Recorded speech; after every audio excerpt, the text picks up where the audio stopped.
about languages and language learning and all sorts of other stuff. And we play a game. This is Elise with an update on the ongoing Inessa Armand translation project. We now have 37 of the 38 extant essays and speeches by Inessa Armand translated into English for the first time, and we are just short of the halfway mark on the fundraising progress as well. This enrichment of the English language Marxist canon has only been possible with your support, and it's been a real lifeline for me. So anyone who would like to support this project can find links in the description for how to do so, and everybody who has already supported it has my sincerest thanks. Perfect. Okay, 3 of 4. El hospital 還元一級の先というのは、本当に誰も知らない字ばっかりでしょうね。私は Okay, we've leveled up and it is time to pick another language. Morfar är tröttare än vanligt. Maten är färdig.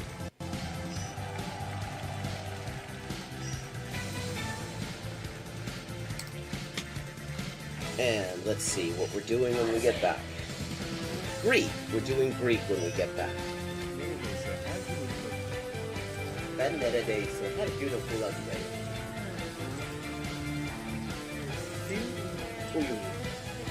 Fun fact. Turkish. Hello, Shakespeare. How you doing? Fun fact, in Spanish, the word for bishop in chess is alfil. And that actually comes from Arabic. Fil. The same word fil as this. Meaning elephant, because the bishop traditionally was to represent elephant units somehow.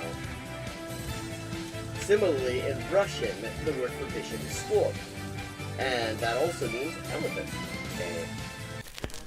This is Elise with an update on the ongoing Inessa Armand translation project.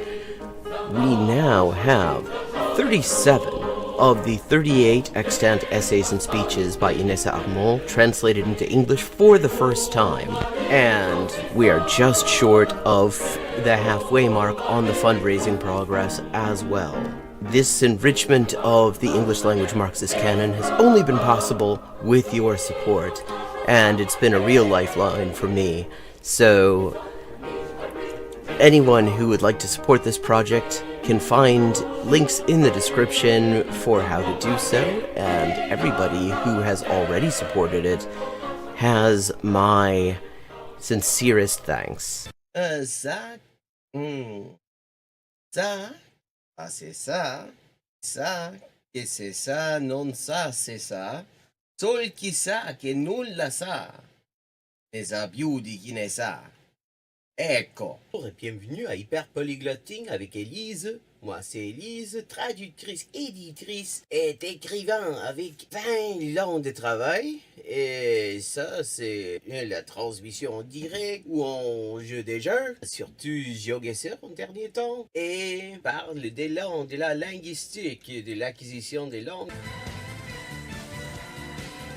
10-159. Haven't made a huge dent in it, but we're getting there. Okay, gonna do some Chinese now. Night.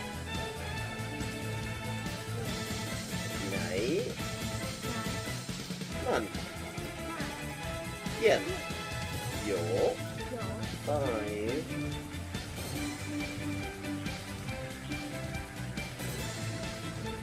Ducks are drinking wine. Bambas.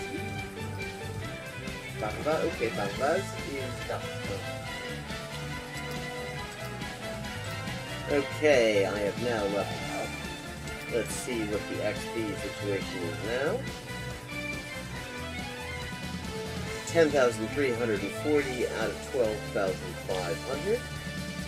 And as always, viewers can choose my next language for me just with a follow and a $5 to my Patreon.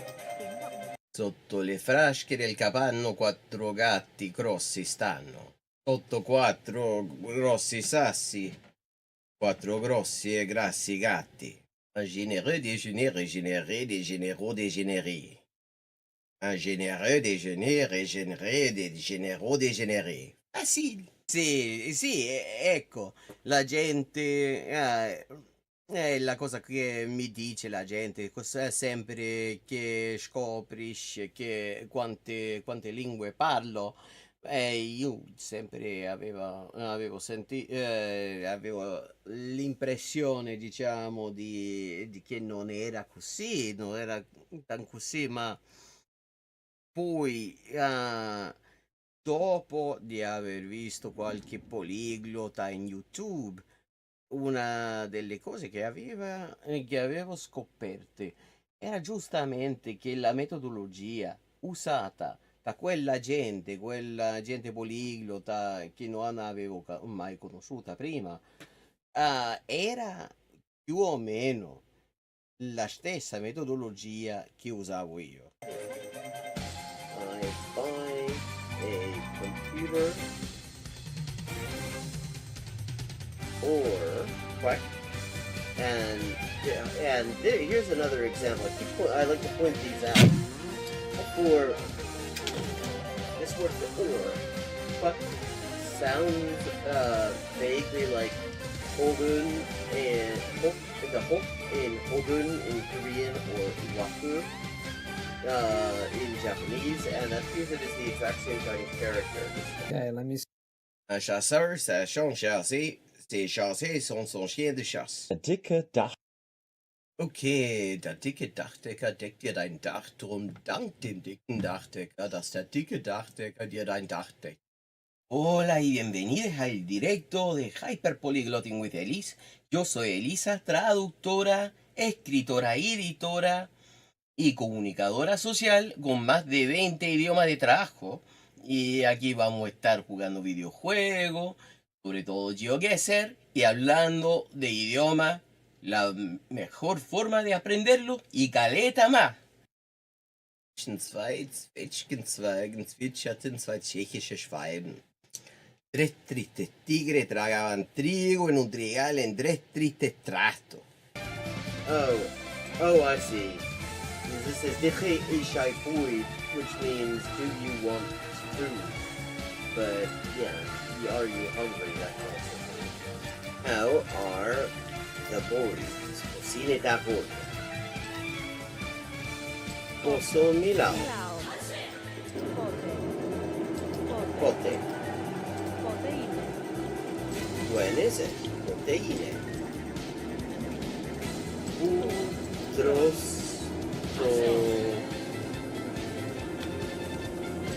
Protoculo. In the designated chicken eating area, obviously. Okay,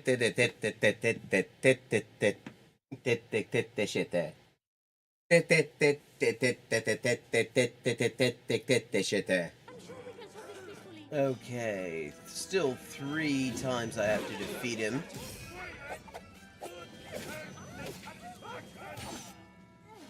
And I don't have a whole lot of health left.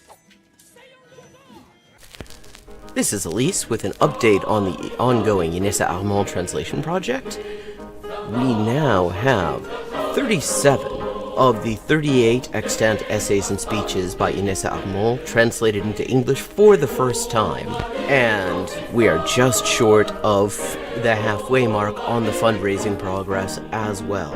This enrichment of the English language Marxist canon has only been possible with your support, and it's been a real lifeline for me.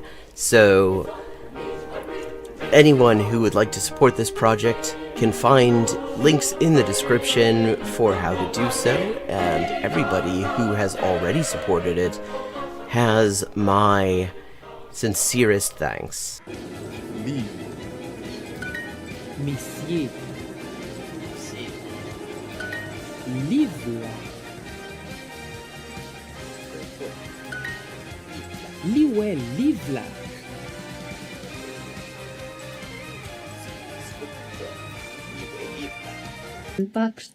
Mustan kissan paksut posket. Matěji. Yeah. Jak Nice. jsi So, vysoký? Matěji. Proč? Víte. Kočky. A. Jsi. Track 6. Aspri petraxes aspri apton ilioxex asproteri. Aspri petraxes aspri apton ilioxex asproteri. Coginio panas. Oh boy. Ferra verda ferra ferda vetri. Jakob. Hefed. Perfect. Hefed. Perfect. Hefed. Hefed. Haq. Haq. Haq. Саша по шоссе. А Саша по шоссе несла сушку на счастье и сосала сушку. А Саша по шоссе несла сушку на счастье и сосала сушку.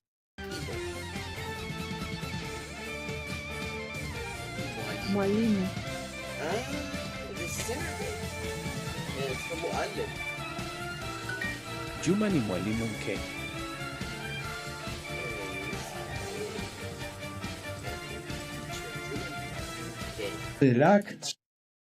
Ирак чима в чипах щемп чавю чи ченчи чини. Чирак чима в чипа да, чирак чима в чипцах щемп чавю чи ченчи чини. Бакакит алшит. Хикрин. Бакакит алши хикрин. Akakit alshi kikrips. Oh, thanks to cat suns. Meow and the pictures of the fish. That's they were wow. Sööpä. Kupu. Yrittävät. Uraista. Omena. Are in the city center.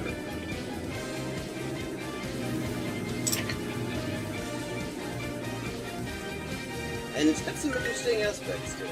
여자는 어느 나라에 있습니까? 여자는 어느 나라에 있습니까? 여자는 어느 나라에 있습니까? Countries or living things. 兄の名前は This is Elise with an update on the ongoing Inessa Armand translation project. We now have 37 of the 38 extant essays and speeches by Inessa Armand translated into English for the first time. And we are just short of the halfway mark on the fundraising progress as well. This enrichment of the English language Marxist canon has only been possible with your support, and it's been a real lifeline for me. So, anyone who would like to support this project can find links in the description for how to do so, and everybody who has already supported it has my sincerest thanks. Lo que pasa es que bueno, la banera, y esto se ve en tantos lugares, no es cuestión regional, sino más bien de un problema fundamental de la pedagogía. Hello and welcome to Hyperpolyglotting with Elise. I'm Elise, translator, writer, and editor with 20 working languages, and this is a stream where we're just gonna sort of chill and look at some videos about language stuff and talk about languages and language learning and answer like your language learning related questions. Well, although it is first the stream where I'm gonna figure out where my video went. My video window has disappeared. Ah, there we go, that's why.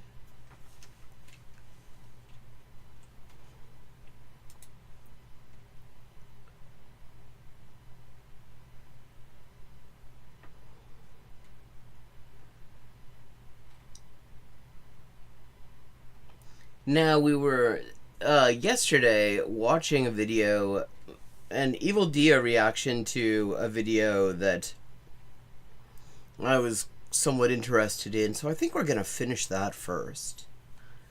How's everybody doing, chat? So just get everything set up here. Hey, Atta. Hey, Badger. It's in the description, go hit it up. There's 4,000 members in there, speakers of every single language. A very large community, love to help people. On the planet, and it's pretty much there. It's somewhere in somewhere down there in the description, or like in my profile somewhere. Anyways, you can hop on that. And yeah, let's go on to part number 2. Okay. I mean, okay, let me just, for anyone who wasn't watching this yesterday, to give you kind of some background. Basically, this guy, who's a very small creator, apparently only about 100 subs, so like even by my standards, small, and my standards are like small. He is basically advocating input-based language learning methods, and which, I mean, anyone who follows this knows I also do. It's not entirely clear what his what his approach to using them is. The other thing that's really quite interesting is that suddenly Evil Dia seems to have actually looked into the way into actually some of the theory around all of this, because he has shown more knowledge of the concept of comprehensible input than I've ever seen him show in any of the videos on the subject that I've ever looked at. So the real question here for me right now, since we haven't really got a good idea of what this guy who is called Learn Any Language, what his actual approach is, other than that it relies on input, is whether the issue with some of the things that he's saying is just an issue with how he describes his approach, or a fundamental issue with the actual approach. The second part of this system, or formula, whatever you want to call it, is very important. Now, the problem that I see with people using the second part is they don't do enough of it. They usually do very little part of it, little of it, and it's crucial for learning a new language. Okay. Without this, you will never learn a language, only understand stuff possibly, but never actually speak to somebody. And this stuff is very important. And okay, what is it? that is output. It's pretty much like the opposite of input. Instead of receiving, you're giving. This can be writing, this can be speaking, this can be communicating somehow, this can be writing down like on a laptop. Okay, yeah. Don't disagree. On paper, for example, I have my little notebook here. Never let go of your dreams, and it has just like, I don't know if you can see that. I was gonna pause and see if I could like read it or like see what's going on. But it's just a bunch of like stuff. I'm doing Portuguese right now. That's my.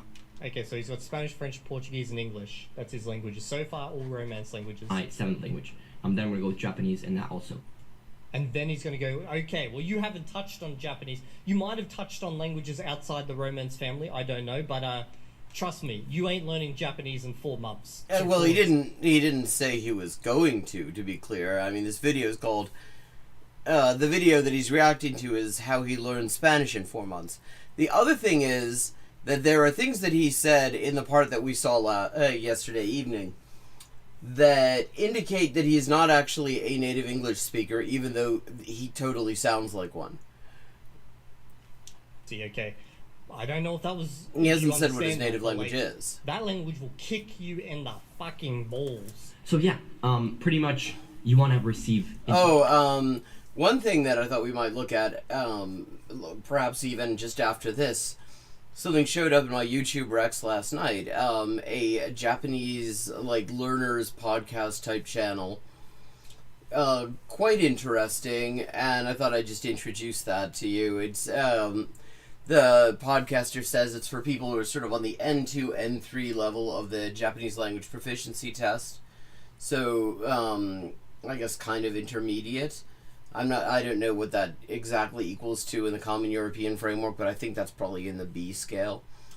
Certainly fairly easy, I would say. Definitely not definitely considerably easier than, say, your podcast aimed at like native speakers like Yuru Gengo, which we've looked at occasionally on here.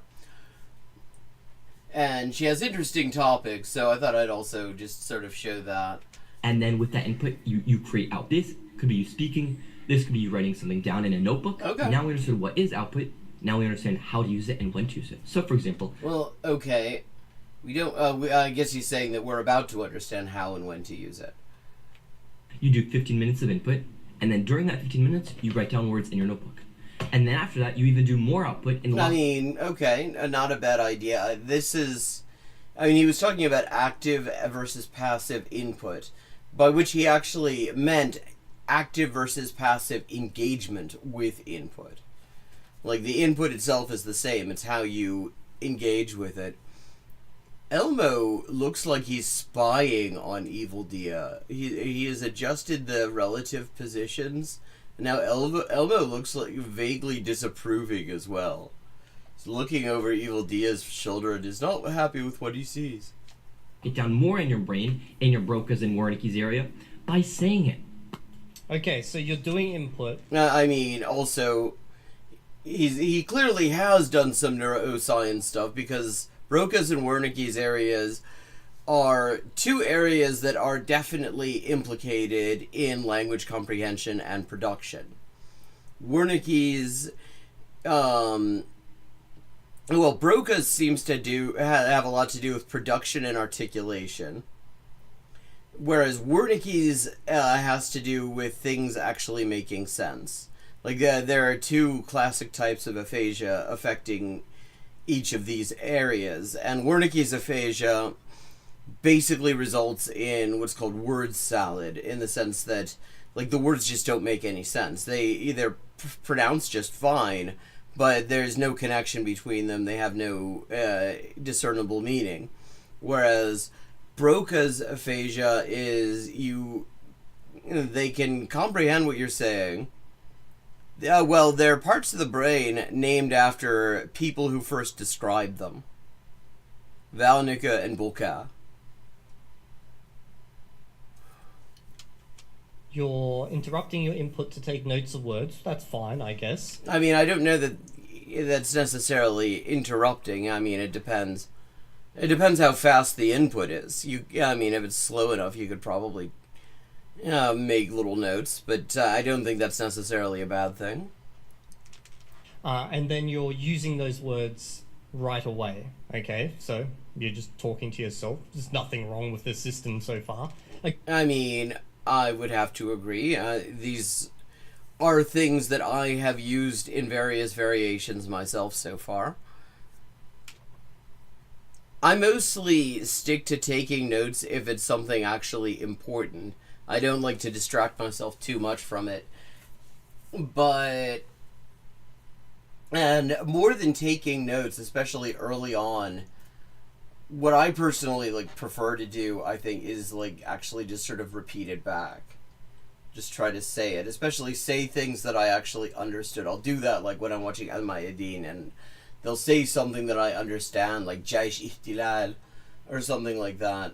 And then I just sort of, sort of call it out, oh, okay, I got that, and say it, and get used to having it roll over the tongue. Again, you're not going to get the fluency in 4 months. By actually speaking it with yourself in a video message or something like that. I don't know. I mean, and of course the thing is, we're talking about fluency in 4 months, but neither of them has actually defined what we mean by that. Because the thing about the concept of fluency is so vague.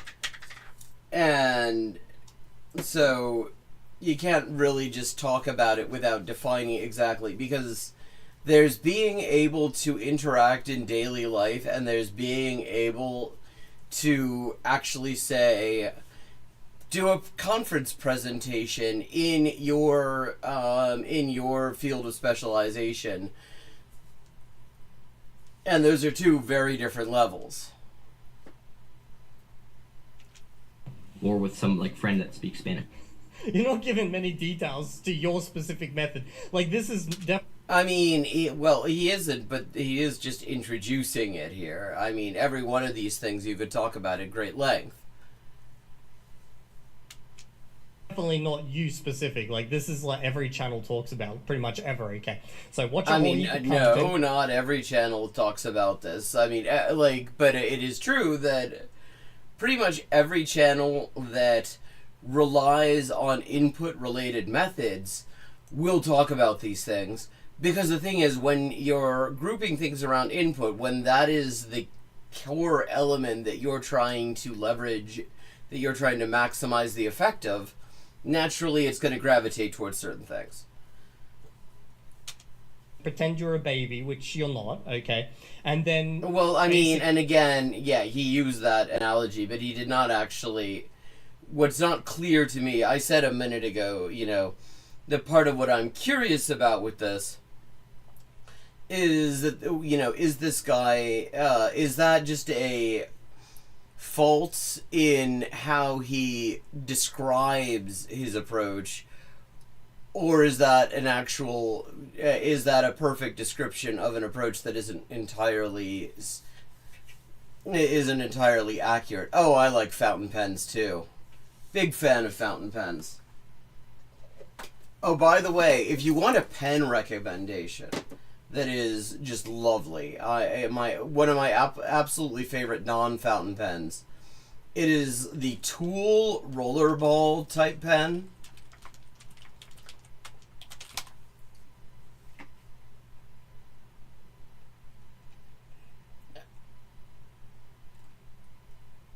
They are retractable gel pens, Tool, T-U-L, and I absolutely adore them.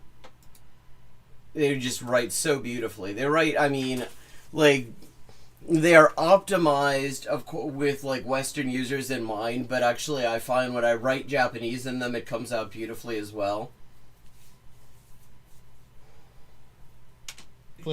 Just try talking to yourself or friends or whatever, you know, whoever the fuck wants to listen to you. That's your choice, but you can pretty much speak it with yourself in a mirror or whatever. That's what output is. Now, I'm warning you, without number 3, you're gonna be horrible at your output and your... Okay, so this has to be the magic sauce. This is... I mean, he hasn't said that there's a magic sauce, exactly. I mean, really, if there's a magic sauce in any of this, it's input. Oh, yeah, Lamy fountain pens, I have used those myself. Those are great. The thing that gets you to 4 months. Output is, like, never ever gonna be... Your output is gonna be horrible, pretty much, and you're not gonna be able to speak correctly, pronounce correctly, speak confidently, all that kind of stuff. No, it's bad. So, our goal right now is that you must pronounce the words correctly. That's the most important, is that you pronounce the words correctly, because it... Wait. Is this part 3, or is he continuing on part 2 here? Is he saying part 3 is you... Okay, so part 2 is output, and then part 3 is, like, pronouncing things correctly, or is this a separate thing? I'm just very confused now. So just pronunciation. If you don't pronounce the words correctly when you're doing output, and you do it many times, then that neural connection in your brain, it gets... That neuro?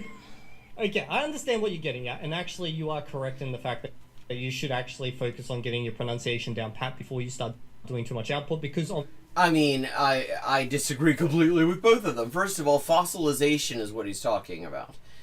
And the thing is, when studies have been done to determine... See, the idea of fossilization, for people not familiar with it, is the idea that if you don't actively correct a learner's errors, they will just become fossilized, and it will be impossible. They will never be able to fix them. And it's not true. I mean, there's no evidence that that's actually true. It looks like it might be true within the very contrived classroom setting, but in real life, if people are actually, like, using the languages that they're learning, these things iron themselves out all the time. And the idea that you have to get perfect pronunciation before really using it, I don't really agree there either. Because for one thing, your pronunciation will improve it will tend to improve as you're around people and using the language. You shouldn't get too worried that your pronunciation is going to be imperfect, because you know, if you're speaking to native speakers, they're going to recognize that you're not one, and they will make allowances. Everybody does, unless they're being an asshole.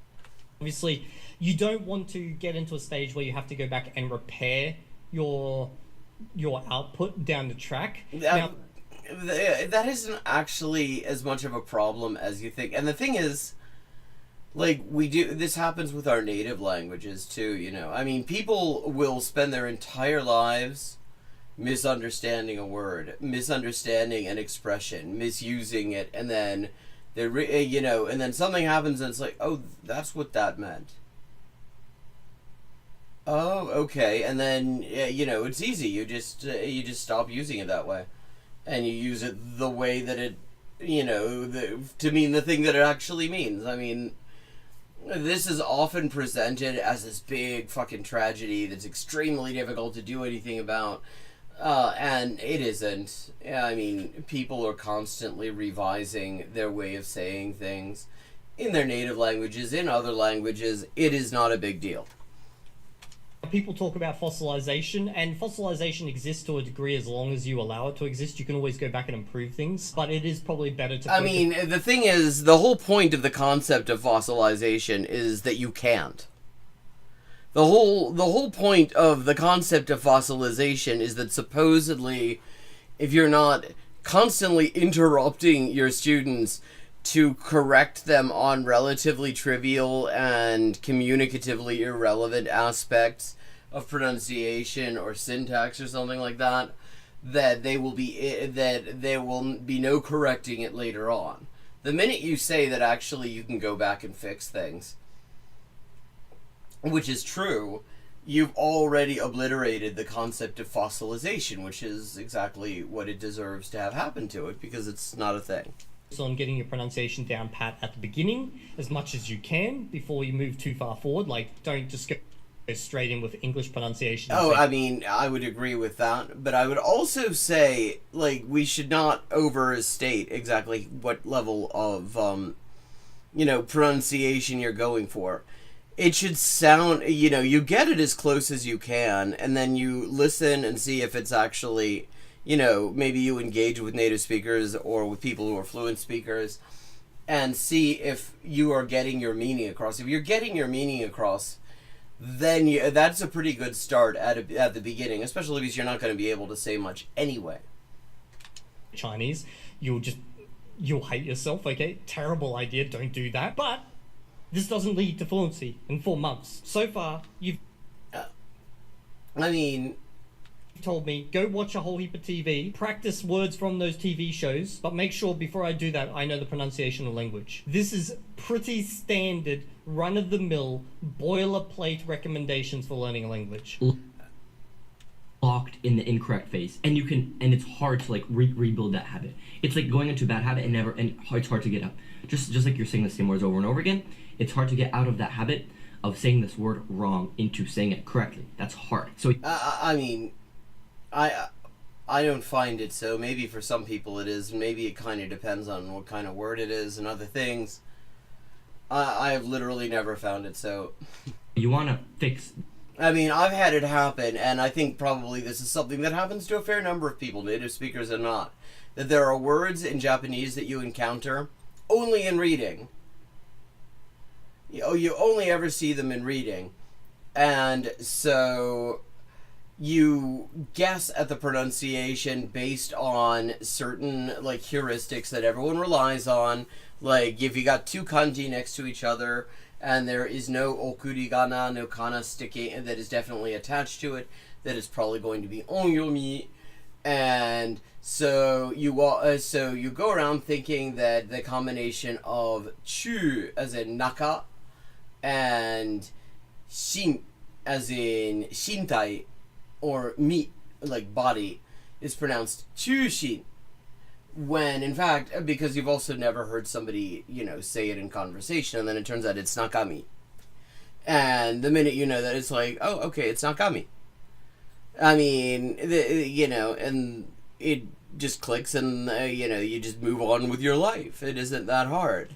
That. Now, if you want to learn how to pronounce words, certainly, actually, and make sure you're doing it correctly. I have a 5-minute accent fix in my school community as well. It's super cool. Okay, What, 5-minute accent fix? Okay, but I mean, you would need them for different okay.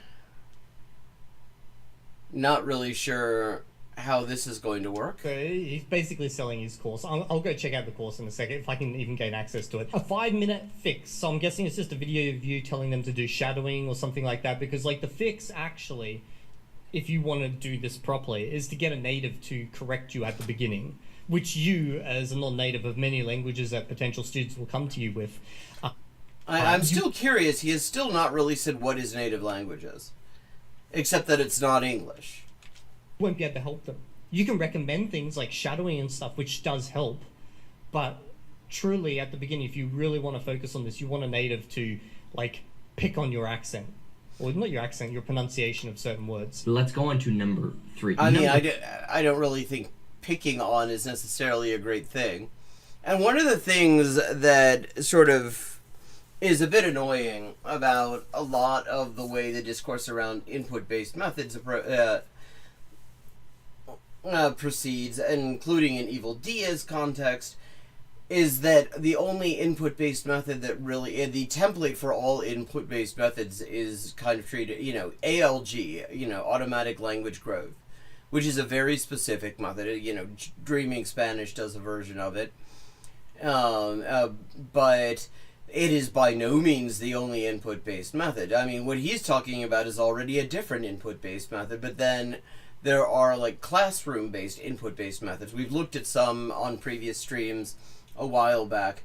I mean, one of the easily best known methods of this sort is something called TPRS, Teaching Proficiency Through Reading and Storytelling, which can, I mean, apart from being quite effective if somebody's really good at, leading a class in this way, it can potentially also be a lot of fun. 3 is the most important. Wait, so okay, I thought that was number 3. Okay, so we've only had 2 so far. Okay. Actually aspect of this 3-step formula. It's like, imagine you have a plant. It needs soil, it needs water, it needs air. It's like taking away the air from this. Like, if you take one thing away, you don't have output, boom. You don't have input, nothing. So it's like having a plant, like you're... I mean, it sounds like actually everything in this is more or less equally essential in its own way. But okay. The plant, and then you have the soil, you have the air, you have the sun, you have the water. Anyways, yeah, just sun, water, and Okay, I get it. I'm a sunflower. Let's keep going. soil. I think that's... Yes, he is giving us... He is spending more time on, perfecting the metaphor than he is on explaining aspects of the approach, I have to say. But also air, but let's just keep it 3. Let's pretend like air just doesn't exist or something. Let's just do away with air. Like, I get what you're trying to say. Bro, your wording. Just, we don't need air. Like that. So yeah, pretty much your goal. So your goal is, what, water and sunlight? Like, this is why editing is good. Because you go back and you say, oh shit, I spent way, way too long stretching the hell out of that like plant metaphor.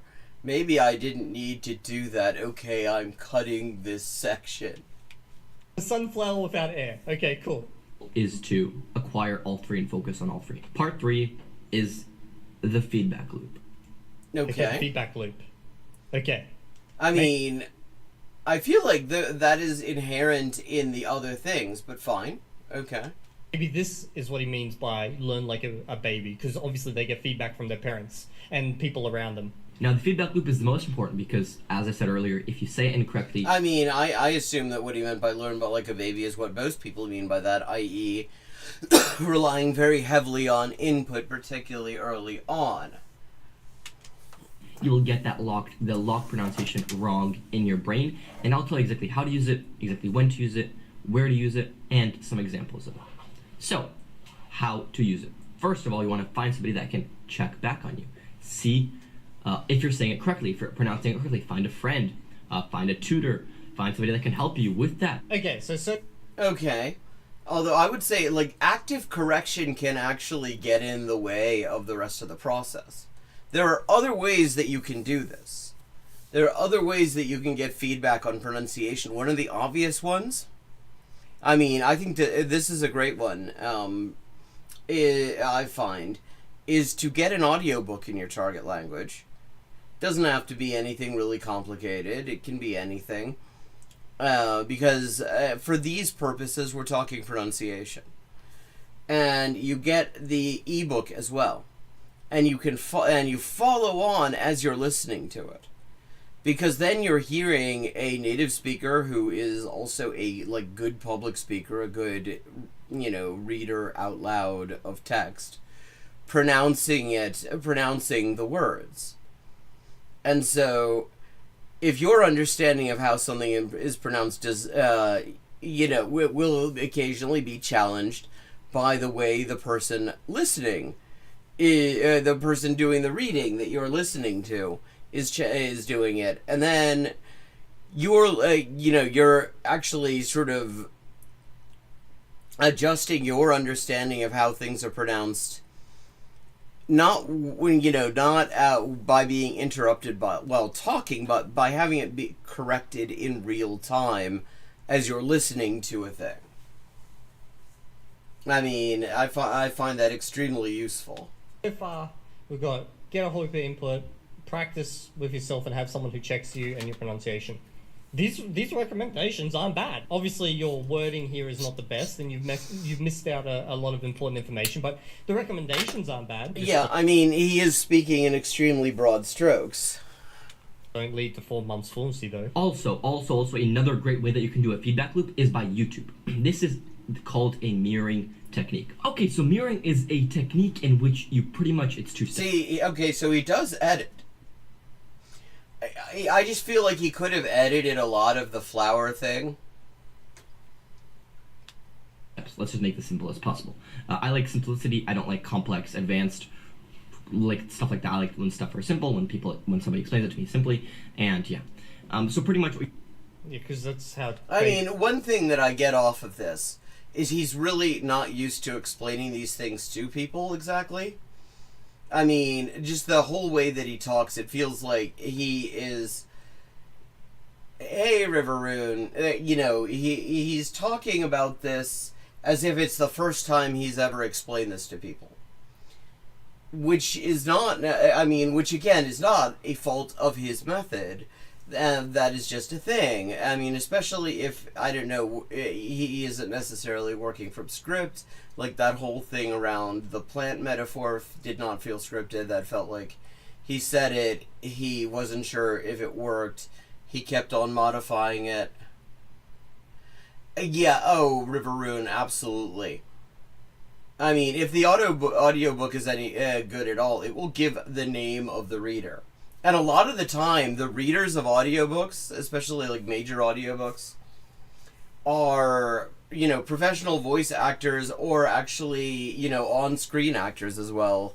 Like, I mean, the main reader of the Jack Irish books, and actually of probably about half of Peter Temple's books, is a guy by Mario Chiappi, who is a fairly ubiquitous Australian actor and has a great voice. I'm Marco Chiappi, not Mario. Yeah, I'm listening right now. I'm on a bit of an Alexandre Dumas kick. I decided, I'd heard good things about Le Comte de Monte Cristo for so long. I decided I would listen to it, and let me just say, that is a long-term commitment. That is a 6-volume novel. It is huge. The audiobook of it comes in 2 parts. They cannot coexist on the internal storage of my tablet because they're both so big. Each one is over 20 hours. It is a long commitment, but it's worth it. It's a really good book. So it's like, another one that, I've been seeing references to virtually all my life, including a shitty candy bar, is The Three Musketeers. And I have to think actually that candy bar is meant as a personal fuck you to Alexandre Dumas, because that is a bar of suck. It is worse than Milky Way even, although the dark chocolate Milky Way is actually quite good, surprisingly. It just sucks. But so I decided I've been reading Les Trois Mousquetaires, the Three Musketeers. Which is hilarious actually, and has an amazing reader. I mean, you can find stuff that has just really, really good readers, sometimes quite cheaply. And I would just rely on that. I mean, that can really help correct your that can really help you improve your pronunciation, because you're seeing the word written down, and you're hearing the way and a like skilled native speaker pronounces it, and you get used to it. Oh, sorry to hear that, Rune. Babies and children learn. They like it simple. No, I'm not saying that's bad.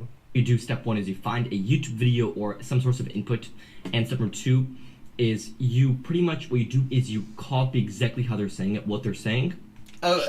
Shadowing. Yeah, exactly. I mean, and I totally agree with it. So for example, like they say in Spanish, let me just give an example. Yo tengo manzanas, right? Like, so you're saying, they're talking, yo tengo, like... Let me hear that again. In Spanish, let me just give an example. Yo tengo manzanas, right? Like, so you're... Like, I'm not that great at Spanish, but your pronunciation of the word apple seemed a little bit weird to me. Yeah, he pronounced the Z in a voiced way, which is not a way that it's pronounced in Spanish. But he's also doing it in the middle of speaking in English. And, I mean, switching between phonological systems in mid-sentence is a complicated thing. So I would not take that as an example of how he pronounces Spanish, which I hope we're going to get an example of, but I mean... Yeah. I don't know, is that just me, guys? Let me know, because, like... Yeah, I mean, no, it isn't just him. There are two ways of pronouncing it. I mean, fundamentally, of pronouncing the consonants. Actually, vowel-wise, there's a range, because different regional variants have different approaches to long and short vowels, or whether they even make that distinction.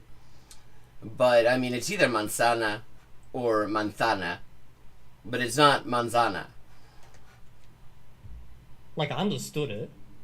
Obviously, he was going for a, mainland Spanish. Oh, no, he was actually going for Mexican Spanish. Saying, they're talking, you'll think... I mean, I don't know that he was going for either of them. I literally would not rely on this as an example, because he's switching between languages in mid-sentence.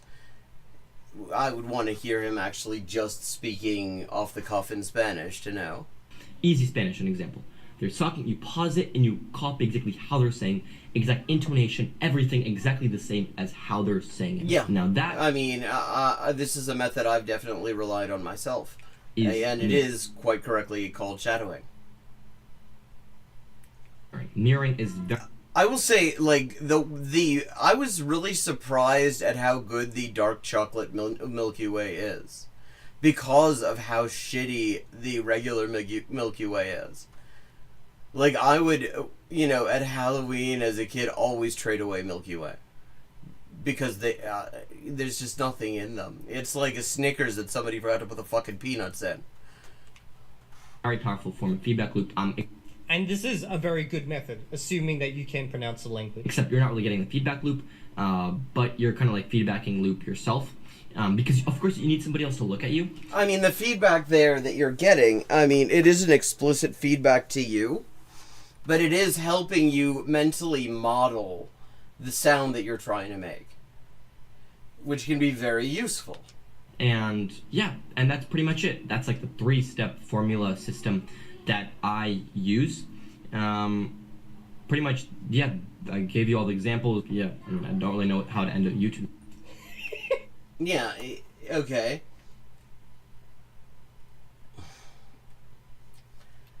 I'm kind of interested in what else this guy's videos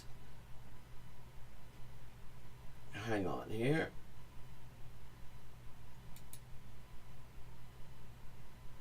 I want to see what's he got. Okay.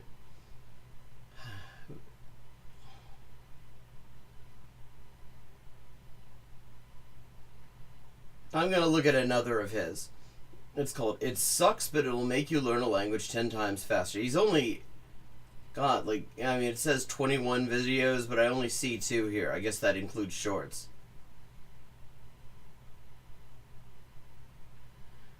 Okay, and Kai Serrar. I'm not sure, actually. I mean, Kai is a very common, like, German. Yeah, it was exactly Riveroon. There's nothing, it is too soft. Yeah, it's like there's caramel and a little bit of nougat, and you bite through it and it's just fucking gone, and, like, absolutely no little taste surprises or anything. I'm about to share with you really isn't fun, but... Okay, so this is "It Sucks, but It'll Make You Learn a Language 10 Times Faster." I've seen professionals learn languages 10 to 15 times quicker and more effective with these methods and techniques. And there's actually serious science behind it. Imagine learning a language in 4, 5, 6 months instead of spending 2, 3, 4 years. Imagine... Yeah.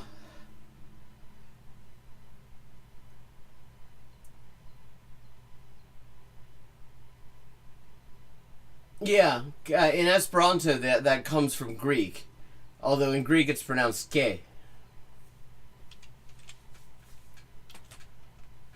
Joining a conversation and actually being able to say something in your target language. Imagine negotiating in another country without, like, hesitation and that level of speed changes confidence. And the problem that I see is that they avoid discomfort. But language learning is neurological stress adaptation.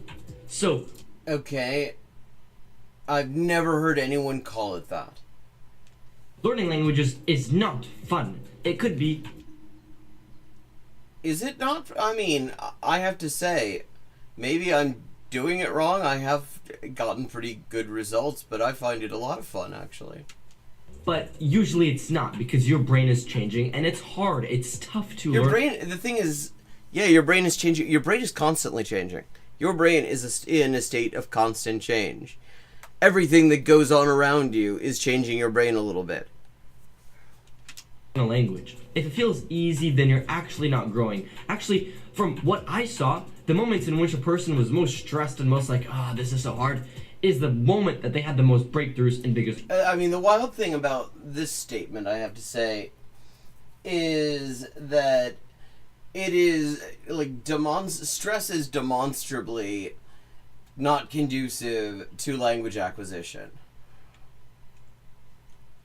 Growth. It's science. It's neurological. I wish I could, like, just say, and in 2016 there was a... He's saying you wish he had a citation for that? I mean, I wish he had a citation for that. Because, I mean, I can point out, I have citations for the fact that actually you want to have a low-stress environment for language acquisition. I mean, I have citations for that.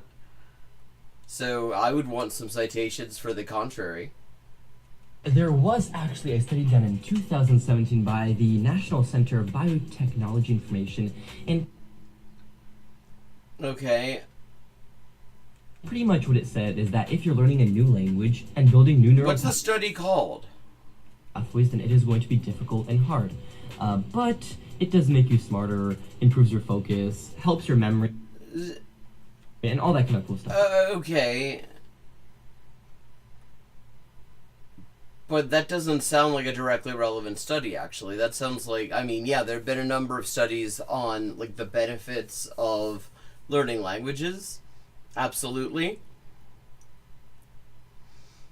But that doesn't, I mean, I haven't heard any of them make any real methodological claims in terms of how you go about doing it. Yeah, back to Kai. I've tested this across 7 languages that I learned myself, and I've helped countless professionals learn themselves. And I see this leap all the time. I'm kind of curious. I'm just going to look him up and see. if we can find out more about him.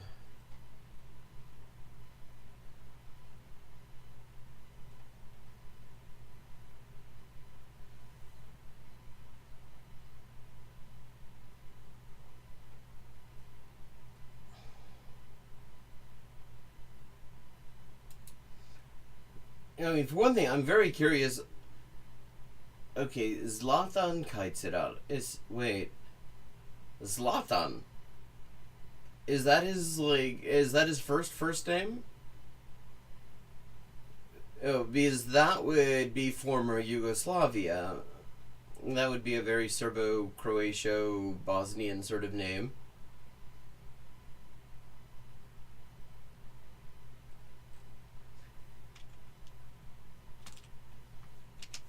The biggest leap comes from uncertainty. It's the same pattern, same timing, same everything. They feel uncertain. They're like, I don't want to do this. They do what they don't want to do, and they grow. And that's exactly what I'm going to share in this video. Sorry for the long intro. Pretty much the plan for this intro is I will share with you 3 very powerful strategies and methods. Okay. He really likes the number 3. That you can implement right away for you to learn languages quicker than the average person. Now, a little reframe here. Language isn't really a hobby, especially if you're an entrepreneur or professional. It's skill acquisition. It's personal growth. It's self-mastery. Yeah, the thing, okay, I agree about those things are in there, certainly. But, I mean, whether something is a hobby or not really is about whether it is something you voluntarily do when you are not required to do it, because it's a thing you enjoy. I have learned a whole lot of things just in my free time because I enjoy learning things. And yes, they are all skill acquisition, personal growth, self-mastery, whatever. But, I mean, I would also say that they are hobbies. All it means that something is a hobby is that you also enjoy it. It's being able to communicate with people from all over the world, and skill acquisition responds to pressure. So if you acquire a skill and you have pressure, then your brain grows. Your brain especially grows when it's slightly overwhelmed, and also if you have good sleep. So good sleep is also very important here. Don't sleep for 6-7 hours. Sleep for 8-9 hours. I want to start giving you value because I hate long intros. He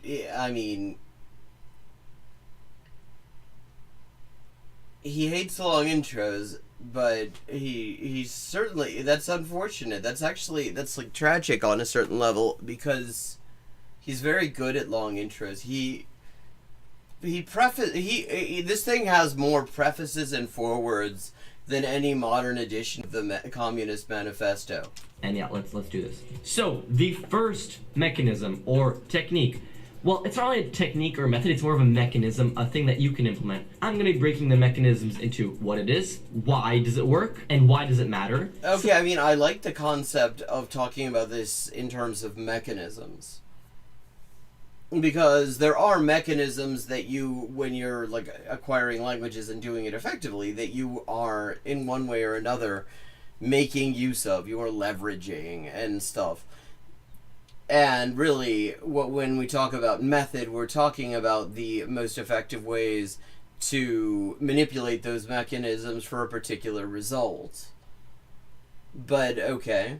Some examples, some tactical application that you can use right away, and they'll get better and better. So the third one is going to be super cool. So the first one, which is kind of obvious, is speaking early as you can. I see this all the time.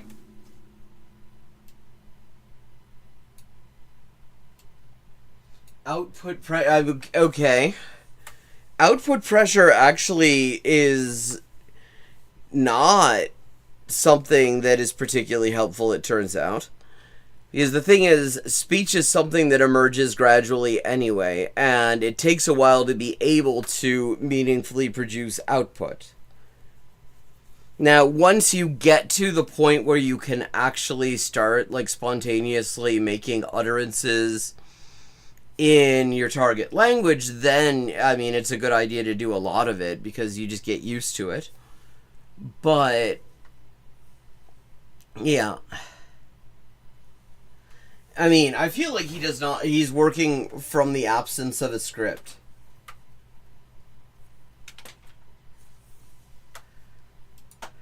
Toddlers, when they learn a language, they always speak early. Of course, we're not toddlers. They don't speak early. I mean, that's the whole point. They actually, it takes, like, I believe about 1.5 years before there are, the first attempts at meaningful utterances. So they're not speaking early. They've been exposed to input for, like, literally almost their entire lives, and then they give output a go. So we're a little bit different, but speak early. Also, a little bit. Shadow aggressively. Shadowing is a powerful technique that I'm going to share and talk about right now, and pretty much what it is that you listen to somebody speaking your target language, whatever. You put on headphones and you listen to them. There are 5 stages of shadowing. I'll probably make a separate video about that, but pretty much the basics of shadowing is listening to somebody and in real time, right away, saying what they're saying. So for example, you're listening and like you're hearing something and you say exactly what they're saying in real time, and you pretty much want to repeat that. That is what shadowing is. This guy actually makes me tired watching him. It's very simple, but it's very underrated and very powerful, and it's not fun at all. It's not like Duolingo. It's not gamified. I mean, I don't know why he feels the need to say that it's not fun. I think it's potentially is fun. It's potentially, you're potentially acting out a scene. That can be a lot of fun depending on what it is you're shadowing. Like, it's like there's this need to integrate this into bullshit grind culture, and okay, but grind culture sucks.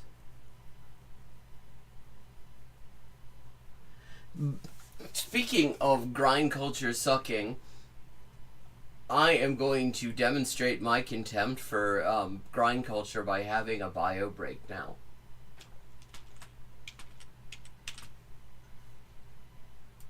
Quick bio break, I'll be back in just a few minutes.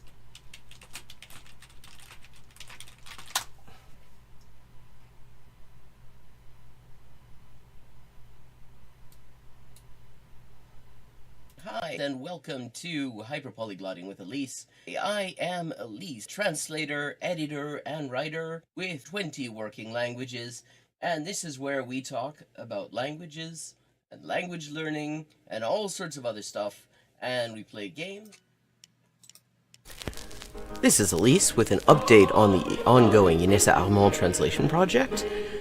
We now have 37 of the 38 extant essays and speeches by Inessa Armand translated into English for the first time.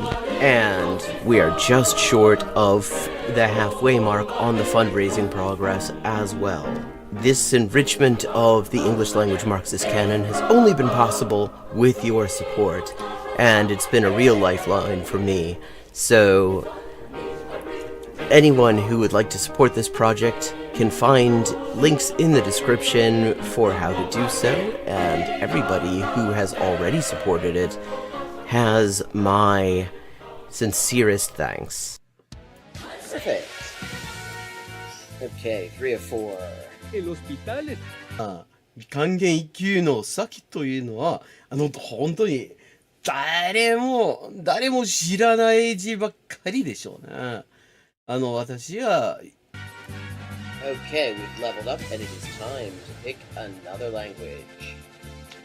Morfar än vanligt. Maten är färdig.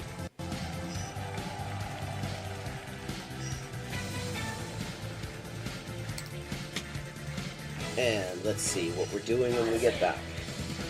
Greek. We're doing Greek when we get back. Ben neredeyse her gün okula giderim.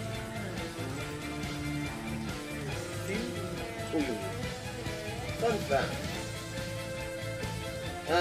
Turkish. Hello, Shakespeare. How you doing? Fun fact, in Spanish, the word for bishop in chess is alfil. and that actually comes from Arabic. Fil, the same word fil as this, meaning elephant, because the bishop traditionally was to represent elephant units somehow. Similarly, in Russian, the word for bishop is skor, and that also means elephant. Okay. This is Elise with an update on the ongoing Inessa Armand translation project. We now have 37 of the 38 extant essays and speeches by Inessa Armand translated into English for the first time. And we are just short of the halfway mark on the fundraising progress as well. This enrichment of the English language Marxist canon has only been possible with your support, and it's been a real lifeline for me. So anyone who would like to support this project can find links in the description for how to do so, and everybody who has already supported it has my sincerest thanks. Ça, ça, ah c'est ça, que c'est ça, non ça, c'est ça. Sol chi sa che nulla sa, ne sa più di chi ne sa. Ecco. Bonjour et bienvenue à Hyperpolyglotting avec Élise. Moi, c'est Élise, traductrice, éditrice et écrivain avec 20 ans de travail. Et ça, c'est la transmission en direct ou en jeu des jeux, surtout GeoGuessr en dernier temps. Et parle des langues, de la linguistique et de l'acquisition des langues. 10-159. Haven't made a huge dent in it, but we're getting there. Okay, gonna do some Chinese now. Night. Night. Come on. Bien. Yo. 5.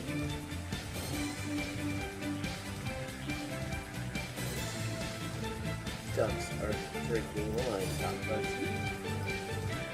Bangba, okay, Bangbas is duck. Okay, I have now leveled up. Let's see what the XP situation is now.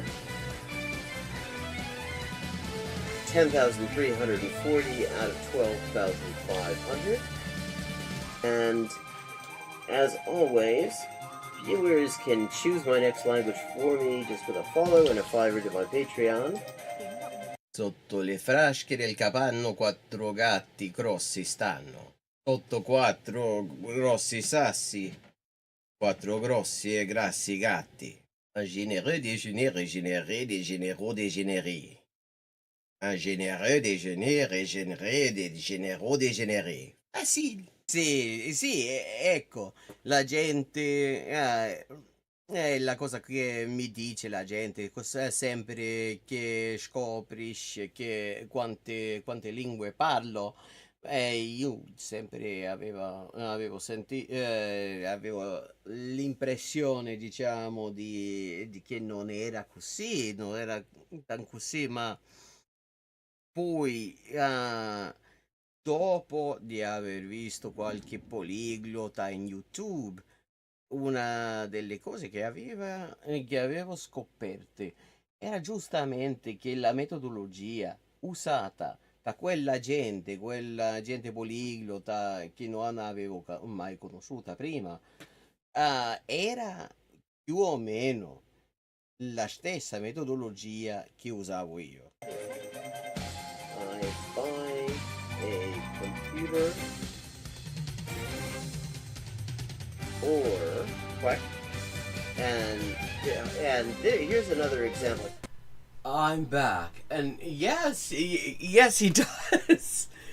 Riveroon, is that Riveroon saying that? Yes, that's Riveroon. I don't know if it's just his face, but he kind of looks perpetually sleepy, and where at least pause the video, it looks like he talked himself to sleep. Yes, he did. And I really stuck it to grind culture just now. Not only did I have a quick bio break, but I had a fucking chocolate chip cookie. Take that, Sigma grind set. Now, I am torn on whether I continue with this video, This looks like, I mean, this looks like some shit out of an 80s music video, actually, this clip. With this lighting. It looks like Bonnie Tyler is going to, like, just sort of jump out and start singing about a total eclipse of the heart or something. Because the thing is, I'm finding this video quite tiring, but if people are finding it interesting and want to, like, see me take it to the final consequences, I'm happy to do so. It's not fun, it kind of sucks, but it'll make you learn it way faster. This forces your brain to produce the sounds in real time, and also it's great for new vocabulary for sentence creation if you get better at it. If you get better at your target language. But in the beginning, yeah, I mean, great for pronunciation, for new words, for understanding. I mean, occasionally you can hear that he is not a native English speaker because he says things like pronunciation. But you really can't tell, for the most part. I mean, like, the way he speaks, I mean, I think he's from LA, apparently. I mean, at least he's, like, based there, and I would guess he's probably lived there a fairly long time. Like, understanding how sounds are actually made in that language. Like, for example, the vowels, the sounds. Actually, when you were a child, when you were a toddler, you learned it the same exact way. You listened to somebody speaking, you would copy them, and then you listen to the same way, right? So, very important. Why it matters. Your brain builds recall under stress, right?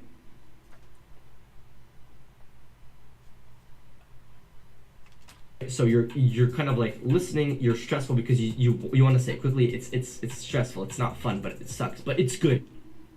It sucks, but it's good. See, I don't understand why he feels like there are ways to make this sort of thing enjoyable.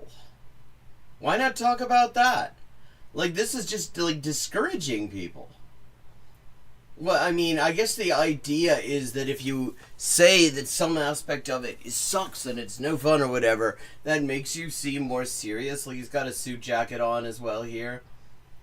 But, I mean, if you want it to be effective, it helps. It really helps if you find ways to make it enjoyable. No, I actually was not. I looked him up, and I looked his name up, and his name is very much connected to like, everything is connected to LA. It's powerful, and recognition does not actually equal production, right? If you recognize something, you don't usually produce it. That's why Duolingo sucks, is because you recognize words, you know that that's a cat, gato is cat, but you can't talk to your neighbor about your cat next door, right? In Spanish.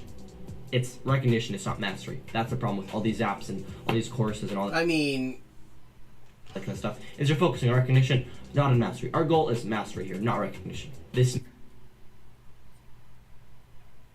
video would do with structure.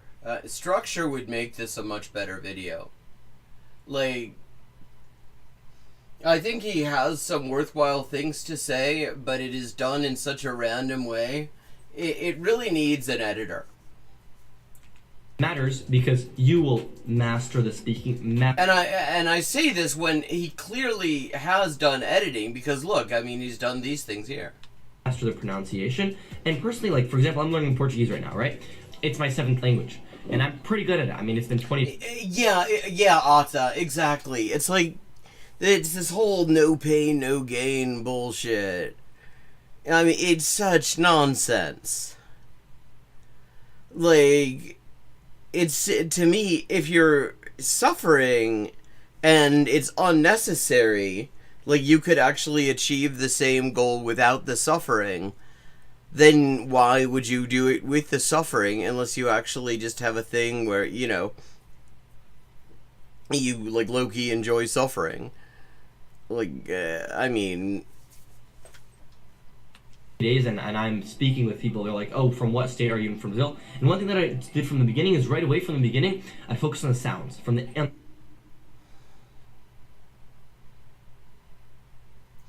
Well, I know. Actually, with the dark chocolate Milky Way, I have to say it was surprisingly good.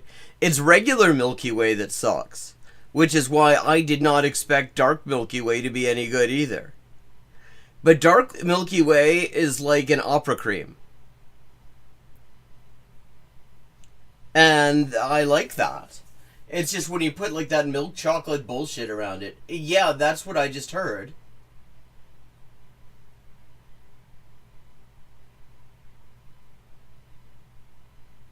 Which would explain, I mean, and he did say, like, what state are you from in Brazil? So that would certainly explain why he would pick up Spanish quickly. And if he's from Brazil and he's living in LA, yeah, I mean, those are pretty ideal conditions to learn Spanish quickly. I mean, you can really...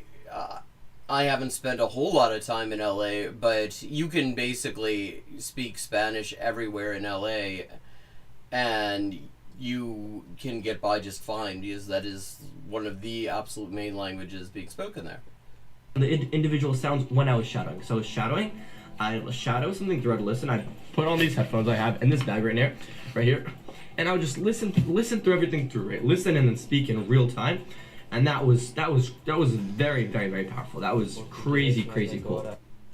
But another aspect there that I want to share as well is that if you speak even like 10, 15 minutes, 20 minutes a day in that target language, you will see progress compound really quickly. So let's say I have a notebook right here. I mean, the question is, what else are you doing, though? Because, I mean, there's like being able to pronounce things, and there's being able to understand what you get back. So I'm not sure about this. Portuguese, right here. And I have a bunch of words here, right? I find the most common words that I use, so like the 300 top.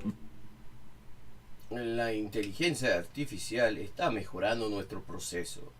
Artificial intelligence is improving our processes. So he's learning how to bullshit in Spanish. Estoy diciendo la verdad. No, weón, estáis mintiendo. La inteligencia artificial no está mejorando ni una huevada. Tomé un curso de liderazgo ejecutivo. I took an executive leadership course. So he's learning how to be really boring in Spanish. He's learning how to be a wanker in Spanish. Oh yes, dark chocolate keeps away the suffering. Verb map that I use, we can do that together. Nuestro sistema está completamente automatizado. Hoy tenemos reuniones con inversionistas.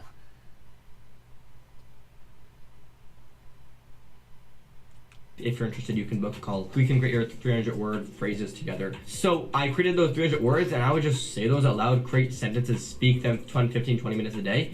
And I would say progression crazy, like as I said. Like, I mean, maybe the reason it sucks for him, maybe the reason it's painful is that he's saying this boring shit.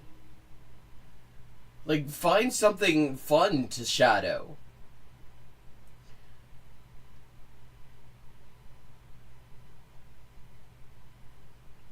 Twenty, 25 days, I'm already speaking like a local because I understand the pronunciation. Local to where, though? Like, because I'm just sitting here thinking, if these are the phrases that you have internalized to this level, so you know you go in to like a chicken shop in Santiago, and they're like, oh, buen día. Acabamos de automatizar todo nuestro proceso y hoy vamos a reunirnos con inversionistas. Motherfucker, you're gonna get kicked out. Nobody wants to hear that shit.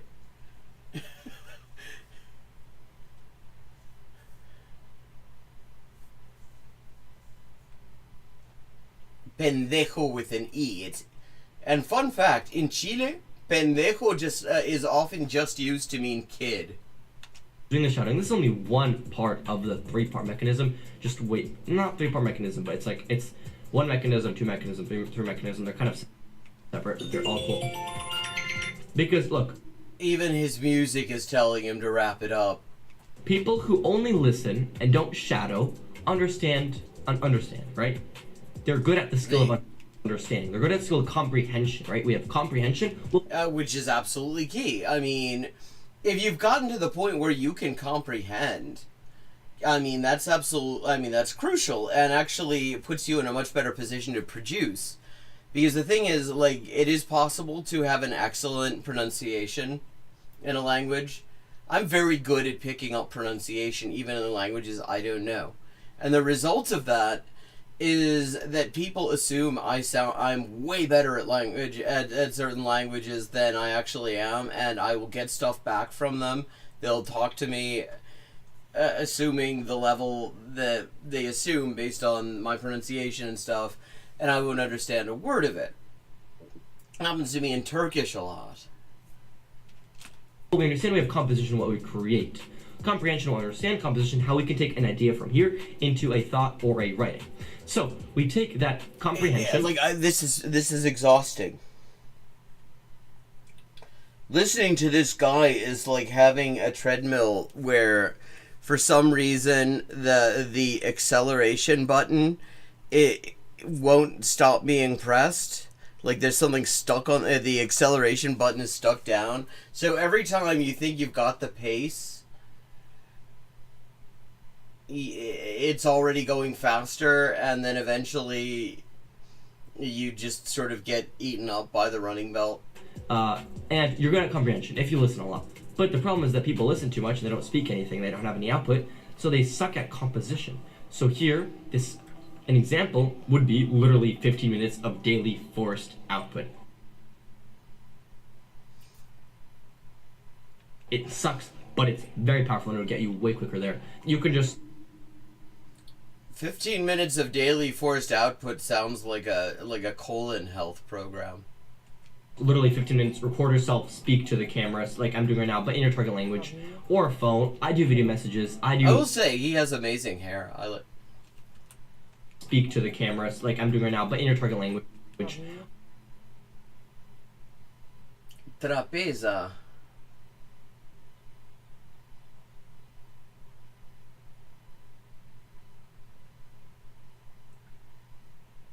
Wait, is he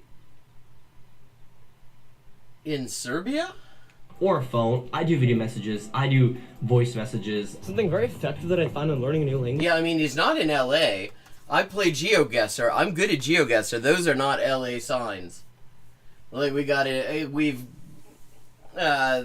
non-US, non-Canadian speed limit sign. Yeah, this is European signage. I am almost certain. Language is literally just forcing output, which is kind of what I'm doing right now. So I literally was just talking in Portuguese for maybe 10 minutes, just like this walking. Like a 300 base words that you have, I have like 100 prompts that I ask people, like, what did you eat today? Like just like 100 prompts that I find are the top, the best. And I mean, I'm just sitting here, I'm not even listening. I just want to see if I can find more clues about where he is. Actually, if you're interested, and if you're serious about actually learning a new language, then in my profile, in the bio of the YouTube channel, there is a link to book a call, and I'm helping 10 people so that they can find their 300 words. Book a call, there's 10 spots, I'm gonna open up 10 spots, that's it, no more. But this... Okay. So, someplace in Europe, possibly Russia, actually. Not impossible, but... only works if you combine it with something else, even more comfortable and even more effective. And that is something that has revolutionized and changed the way I look at languages and acquiring new languages. Both of those things. It's not fun and it sucks, but it's so powerful, it's crazy. Like, he has to preface everything by saying how much it sucks. Like, dude, the things that you've described, I can think of ways to make them fun. I mean, looking at the phrases that he's, like, pounding himself with in Spanish, of course it sucks. Because you're learning phrases from the most, that are characteristic of the most annoying kind of people. Why not listen to other phrases and shadow them? The language is the language. What you're doing there, what you're doing in one place is going to help you with the other. If you occasionally want to sound like a boring asshole. Because if you do this, you understand grammatical structure, you understand word structure, you understand what words means, you learn words that actually matter to you, and there's so much more. Anyways, what it is, you learn the top 500 sentences that you need. You write it down all on a notebook, Okay, I don't think this is a particularly useful thing. I think it's mostly just boring. All in a notebook or in a doc. You only need a notebook for this, or a doc. You write down those sentences. You understand the grammatical structure, right? So, like, for example, in English, you would say, if you write down, I want to eat, I want to swim, I want to play, then you see, okay, before the verb, there's a to. There's, I want a notebook, I want a pen. Then you see the repeating patterns over and over again in different sentences. I mean, you can do this without actually, you know, coming up with, without doing all this suck work. Like, you just read stuff. Different words. Notebook is very important. Use a notebook when learning a language. It's so cool. I love paper. I don't know who doesn't love paper. It's great. I mean, I will say I like paper too. I take practically all my notes on paper, and most of my writing, I actually do my first draft longhand. I mean, I've written like a fucking novel longhand, filling up like something like 10, 20 Moleskines notebooks. It's all about mastering those instead of seeking new things over and over again. Because once you master those, you understand grammatical structure, and the new sentences, new words will be way easier for you. You're not going to understand, not only going to understand grammatical structure, you're going to understand so many other cool and amazing things about the language itself. So it sucks, but there's cool and amazing things. And this matters because you want to focus on mastery more than like recall and memorization. But, I mean, your method that you're describing here really goes to recall and memorization, though. What does it mean to master the sentences? What is master, for that matter, what does mastery mean here? I mean, he uses it a lot, but what is it? Like, what exactly, what is the difference between recall and comprehension and mastery? What does it mean to master the top 500 sentences? And novelty, I guess. You want to focus more on mastering what you have in front of you and the stuff that you actually use. Like, I mean, and let me just be clear. I mean, I'm taking the piss here a little bit. I mean, a little bit. But, I mean, there are things he's saying that are quite useful. I think he does actually probably know what he's talking about. In many respects, there are aspects that I disagree with. I don't think this is the best way to do the thing that he's talking about. I think there are actually more pleasant and effective ways of going about it. But it's the presentation. He feels a need to put it in this. Feels the need to express it in this wanky way. For negotiations, for conversations, for travel, for family, for new stuff, you want to master those sentences in the beginning. For example, athletes, they drill fundamentals daily. They focus on one thing, they drill. Entrepreneurs reread contracts daily? Do they? Is that a thing entrepreneurs do? They just go and sit there rereading contracts? The lawyers that wrote the things don't even do that.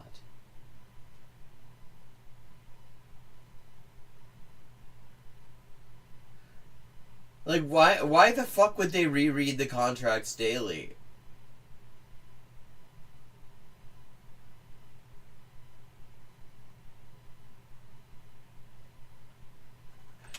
That drill that daily. Entrepreneurs, they work on their sales scripts daily. They work on content daily, or what?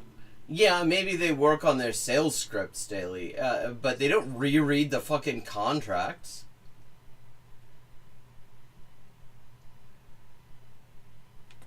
I don't know what else. They reread contracts daily, right? So no, they don't.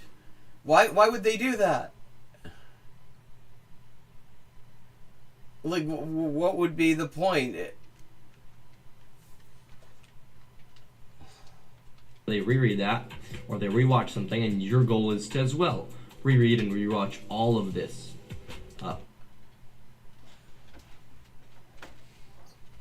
All those words, you pretty much want to reread all of them.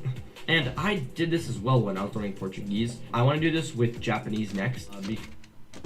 because Japanese is a hard language. Okay, so he's not from Brazil, weirdly. I mean, now I'm really confused. And I don't want to like learn the I just want to learn how to speak and understand it. That's my goal. Comprehension and composition. How I can create something, how I can understand something. So like tactical would be you learn 30 core phrases a day. And also if you include shadowing with those sentences. Yeah, I mean, I see what he's trying to do with these things. I think there are better, more effective, and less fucking boring ways. Then you're also gonna get better pronunciation, right? So that's super.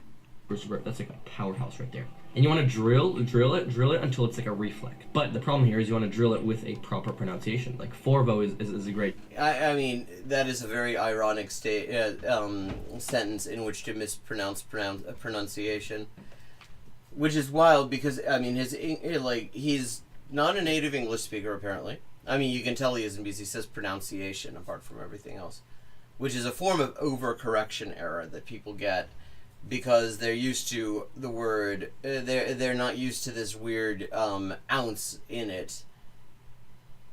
Yeah. I mean, I don't know if you'd necessarily call it spaced repetition exactly, but hey, Orlando. Tool it's free. Then of course it's best to speak with somebody, so find somebody to speak to in that target language using those sentences that you created. If you only have output and you only say stuff, that's never gonna get you fluent, and that's where mechanism number 3 comes in. So number 1 is pretty much speaking and shadowing as much as possible. Speaking, I talk more about that. Number 2 is finding your core sentences, learning them for grammatical reasons, for those type of reasons, and number 3 is comprehensible input. This is listening to something that's slightly above your level. I mean, okay, absolutely right there.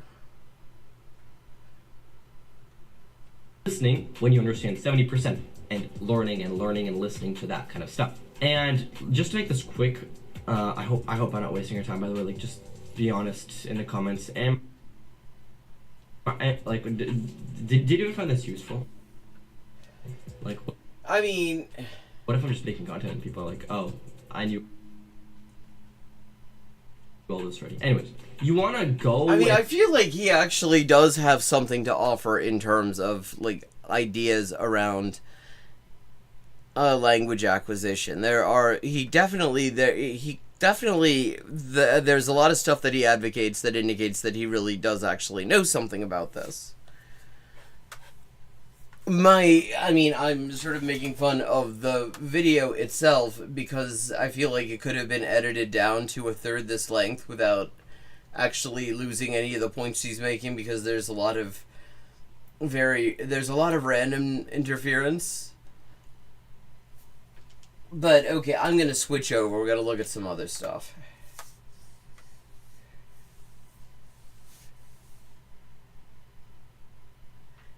Hey, Language Mania.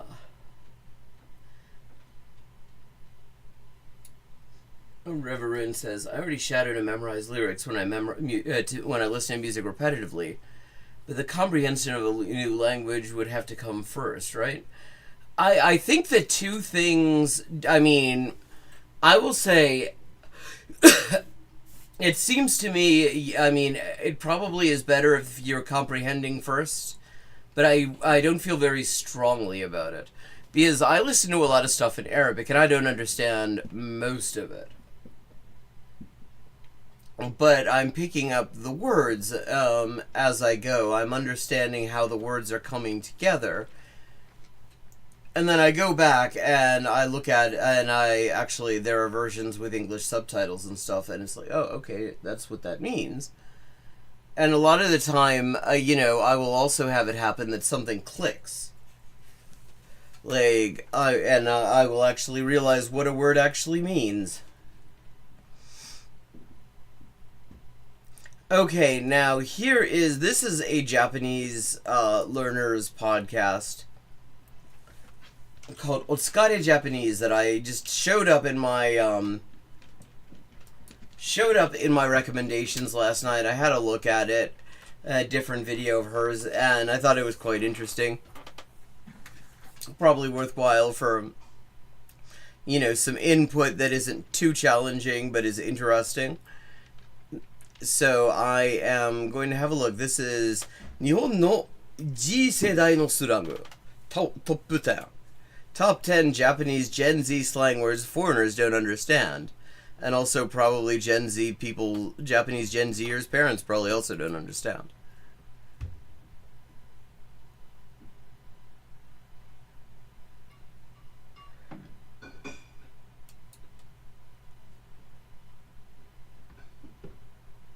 I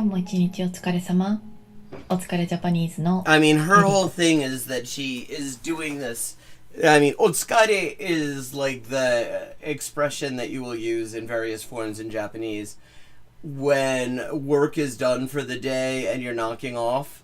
And so the videos of her that I've seen, which I've actually only seen one of their videos, she always shows up in pajamas like she's just about to go to bed. And with some, like, I think Debussy playing in the background.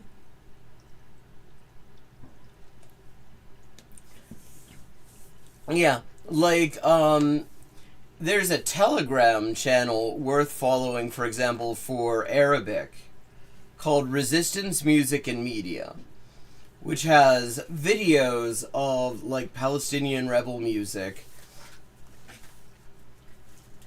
with English and Arabic subs. です。このチャンネルでは日本語を勉強している皆さんと一緒に夜寝る前に日本語と日本文化をゆっくり楽しく学んでいきます。Yeah, so very sort of low-key pace in her speech. That's a very natural rhythm. But as somebody not used to listening to Japanese at full speed, I think would probably have no trouble. And then we have also notice Japanese subs here. So for example, if you wanted to do shadowing and you can read this, then you can, like, it makes it easy to do shadowing. And then we've also got like phrases she thinks somebody might need help with. So we have here yoru neru mae ni, and we have the furigana. It's for people who are having trouble with the kanji. And then we have the English here before going to sleep at night. Very well done. Very well done. 今日のテーマはこちら。外国人が理解できない日本の Z 世代スラングトップ10。最近の日本ではもちろんね、これは日本に限った話ではないんだけど、やっぱり SNS を中心に、若者がね、主に新しいYeah, like, here, she does this throughout, I mean, which is a really helpful thing, I think, for learners. You have, like, for example, one of the things you have to get used to in Japanese, and Korean does this too, is you have abbreviations, English abbreviations that are not used in English. Like, BGM is one. BGM, which means background music. But people just use that, all the time. Or SNS, which stands for Social Network Services. Social media. いい言葉をどんどん生み出しているかなって思うんだけど、今日はその中でも特に私が最近目にするね、Z 世代がよく使う言葉っていうのを紹介していきたいと思います。Yes, bugum. And they also, in Korean, there's also SNS.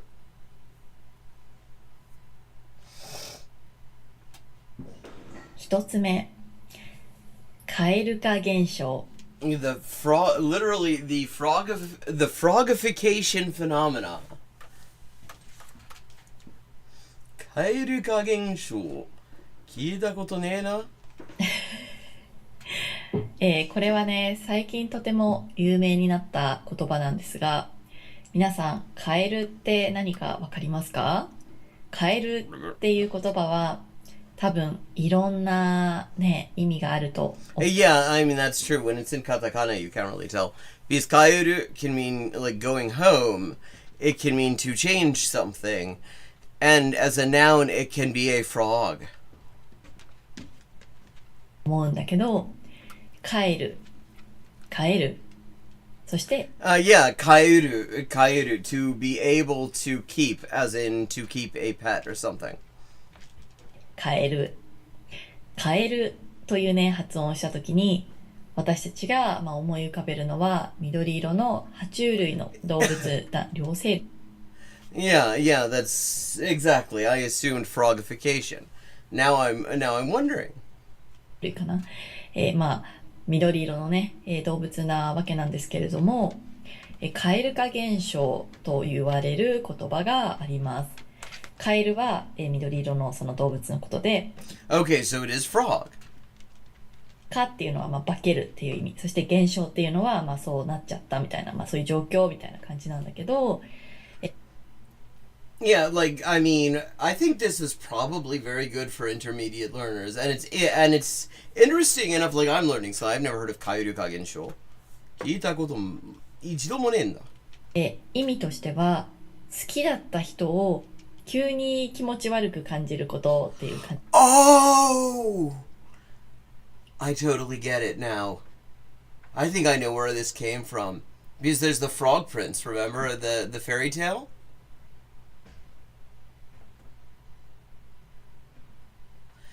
And, you know, you kiss the frog and it turns out into a prince. But this seems to be the princess turning into a frog again. And I would argue, I would want the frog anyway. I wouldn't even kiss the frog. I don't want a fucking prince. What am I going to do with that? They're expensive. I want a frog. ですね。例えば好きだった人が変な食べ方をしてた。これね、よくある例としては、女性目線で言うと、すごいおしゃれなパスタ屋さんに連れて行ってくれたんだけど、Yeah, also she has a cat that occasionally shows up. 静かにして。すごいね、綺麗じゃない、おしゃれなね、パスタ屋さんに連れて行ってくれたんだけど、男性がね、ズルズルズルってこう食べたりとか、あとは何かな、あとは急にね、夜中に変な LINE を送ってきたとか。A line is a Japanese, it's like Japanese WhatsApp, basically. そんな瞬間に、なんかちょっと無理、みたいな風にね、急に冷めてしまうことがあるかなって思います。それを蛙化現象と言います。多分、カエルってと恋愛でこうね、想像すると、よく、カエルが王子様になるっていう、ね。Yeah, okay, Frog Prince, okay. 王子様がカエルになっちゃうみたいな。元に戻っちゃうみたいな。そんなイメージね。はい。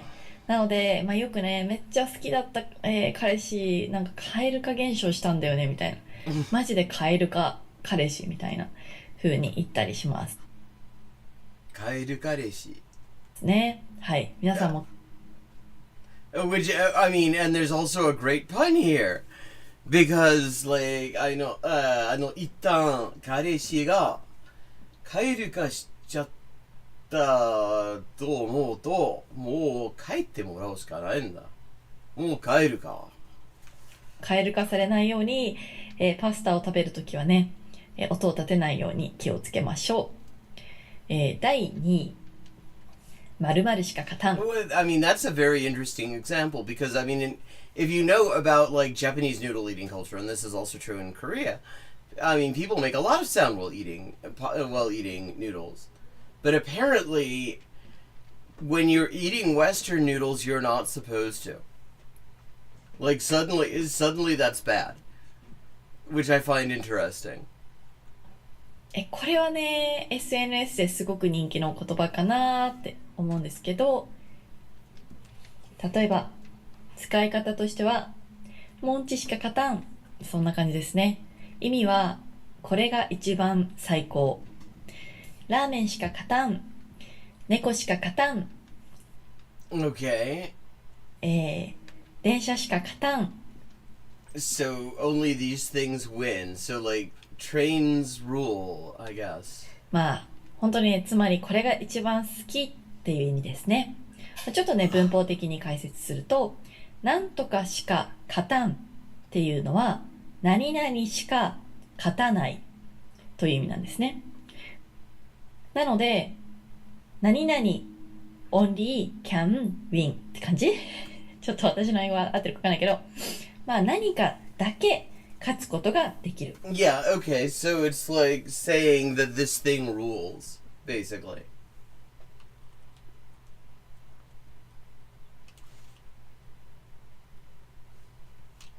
Gonna skip ahead a little bit.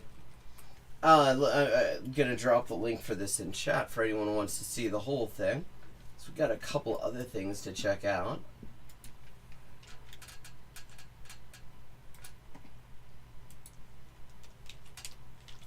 面白いなって個人的には思います。はい。次、第4位。王子です。最近ね、日本ではね、王子っていう言葉がすごい、とても増えてきてるような気がします。もともとは、なんか、イケおじ、イケメンおっさん。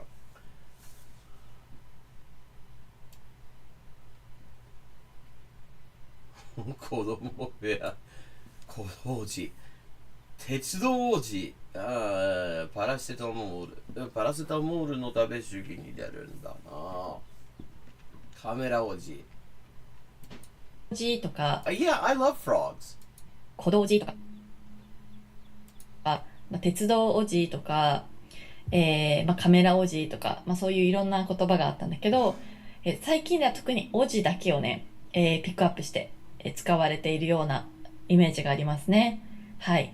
王子っていうと、なんか要するに、中年の男性のことなんですけど、ちょっとね、ミームっぽい感じの言い方ですよね。はい。ちょっとね、おじさん。I wonder if they do the same thing with おば。っていうとちょっと距離があるけど、なんか王子っていうとちょっと可愛らしい雰囲気があるような言い方になってますね。ちょっとね、なんか王子マジでイケてないんだよねとか、ちょっとこう。I wonder if I mean, there are a lot of Korean speakers in Japan, and there's like an obvious source for a pun here because oji is like okay, the root o means like come, as into as the opposite of go. So like for example, ojima is like don't come or something like that. Oji. So like ojima is like 来てほしくないおじとか。I once had a visiting toad who we named Prudence. She would hang out on our back porch. おじさんを、なんていうのかな、ちょっとおじさんっていうとね、ちょっと遠い感じになるんだけど、なんかおじっていうとちょっとね、対等かもしくはちょっと下に見てるような言い方かなって個人的には思ったりしますね。はい。でその中でめっちゃ面白いなって思う言葉が一つあって、一つは小道寺です。皆さんは小道寺って聞いてどんなおじさんを想像？ Oh, hey Brian. How you doing?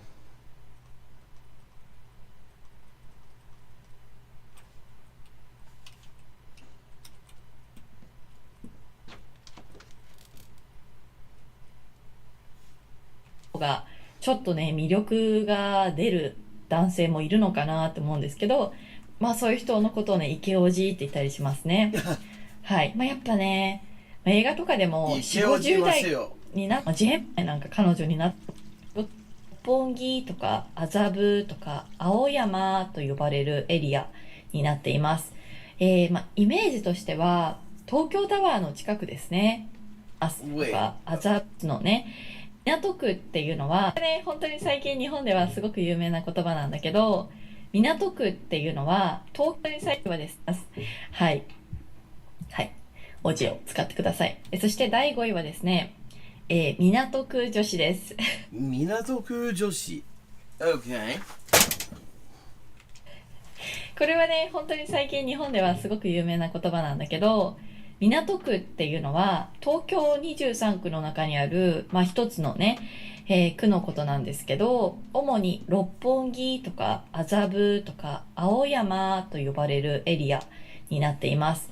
イメージとしては、OK。奥のマンション、普通のタワーじゃないマンションに関しても結構もう奥は超えてくるようなイメージになっています。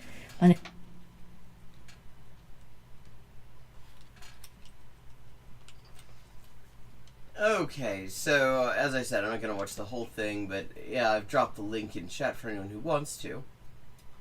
There is another channel I'd like to check out. We were looking at Farsi resources last week, and one thing that showed up in my recs and that I've been actually enjoying quite a bit is a channel called Persian Learning with a guy called Majid. And he has all sorts of different things going on this channel. And we're going to just look at a couple examples of those. One thing, because he has, like, for example, common expressions that he just provides lots of examples and explication around. But then he also does things like learning Farsi with movies and stuff. See, my entire Tokyo knowledge is Narita Airport and running in a mad dash from my underground hotel with all my fellow exchange students to the railway station in 1995. I have very little like associations with Tokyo. I basically don't remember. I wanna get to know the place properly, especially I mean, Jimbocho, for example, where they have the amazing used bookshops and everything, and like Shinjuku Nichome toka, queer district. I'm kind of curious about. But okay, here we go. This is Persian Learning. I'm gonna drop the link in chat for anyone who's interested. چیه؟ That's Majid.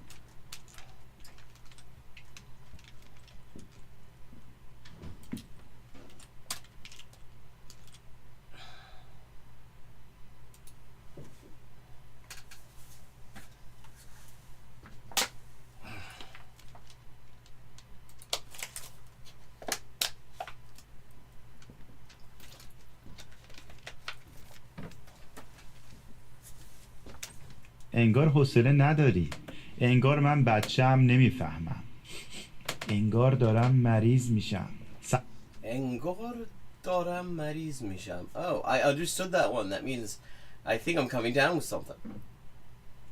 Alam, today we're gonna learn about this common word in Persian, engar or gui. The meaning is, it seems like that, as though, it sounds something like that.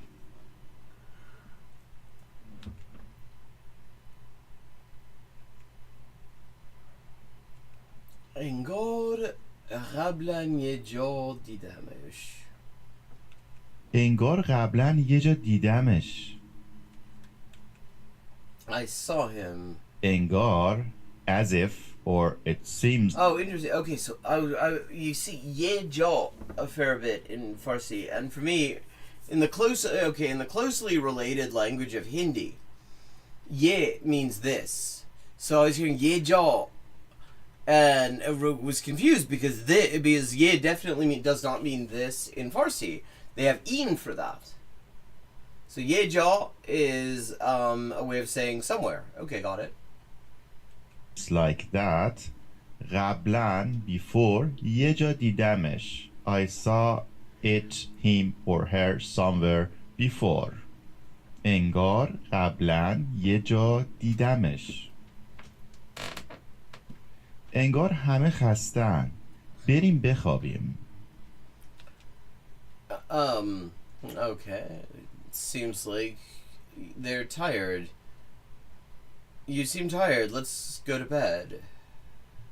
انگار, it seems, oh, everybody, or it seems that, it seems like that. همه خستن. Everybody's tired. بریم بخوابیم. Let's go to sleep. On cue, I'm yawning. انگار همه خسته اند. بریم بخوابیم. انگار میخوای یه چیزی به هم بگی. It seems you want to tell me something.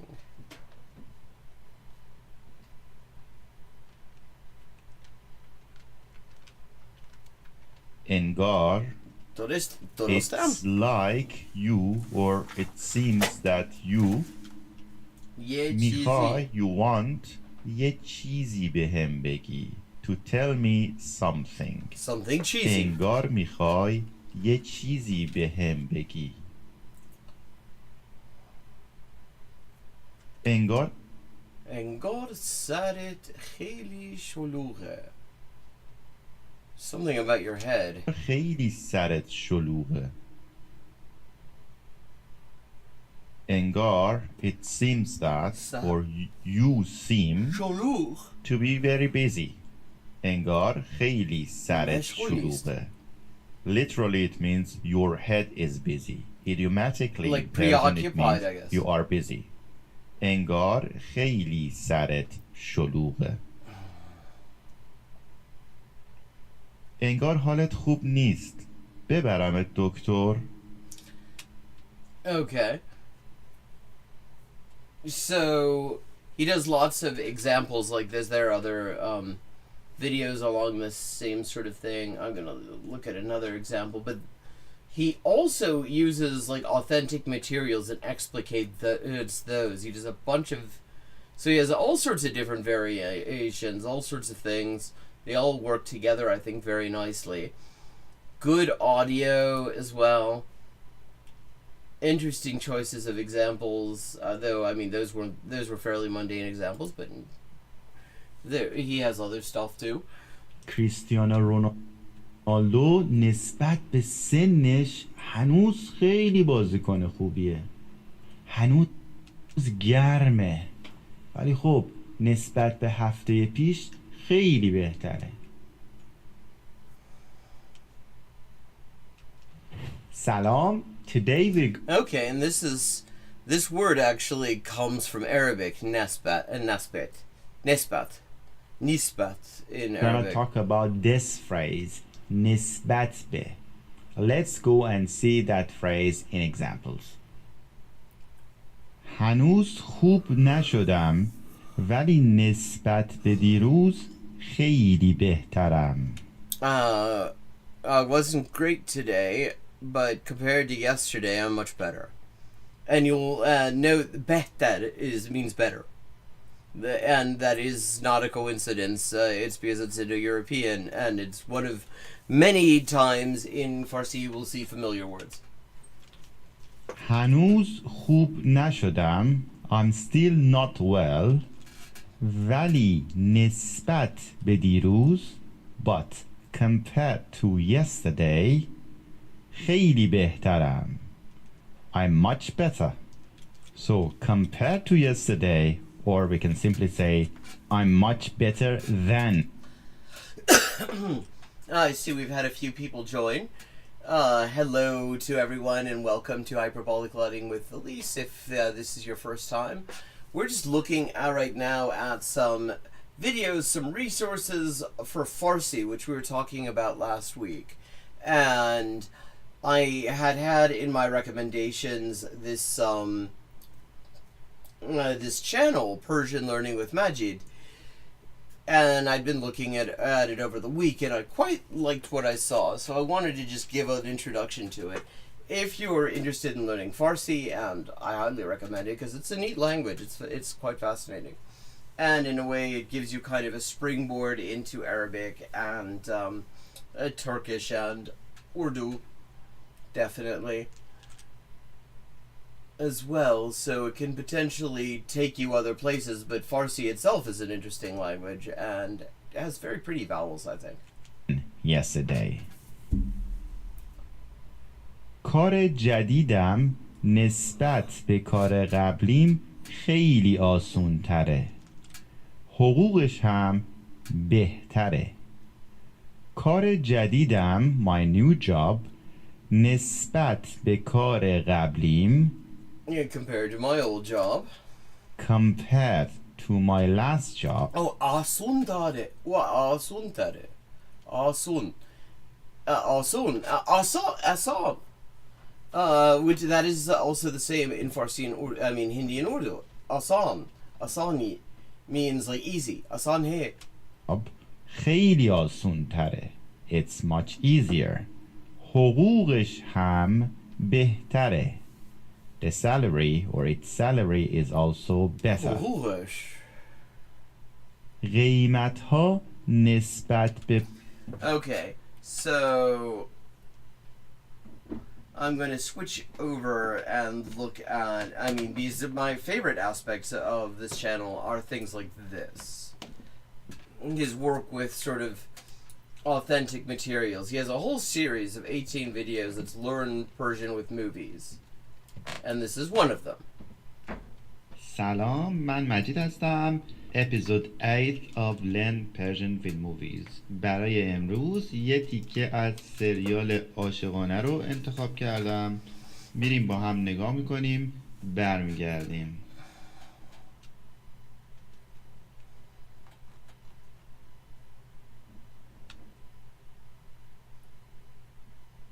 Wait, is it 506? Now I'm curious. How many does he have now?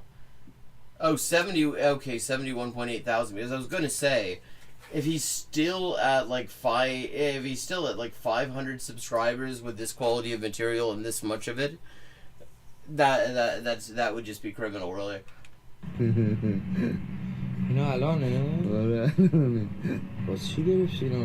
So the first part is always you get the video, you have the subtitles. On the right, you have it in the Farsi script, which is a modified Arabic script, and then on the other side you have the transliteration if you're not flashed with the Arabic script.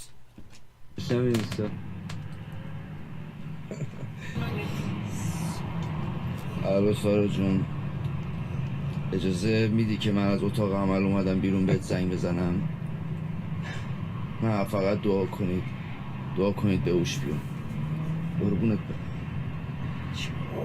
چرا غریبه تو درست نمیشه. الو گلناز جون، الان برای چی گریه میکنه؟ قربونت برم.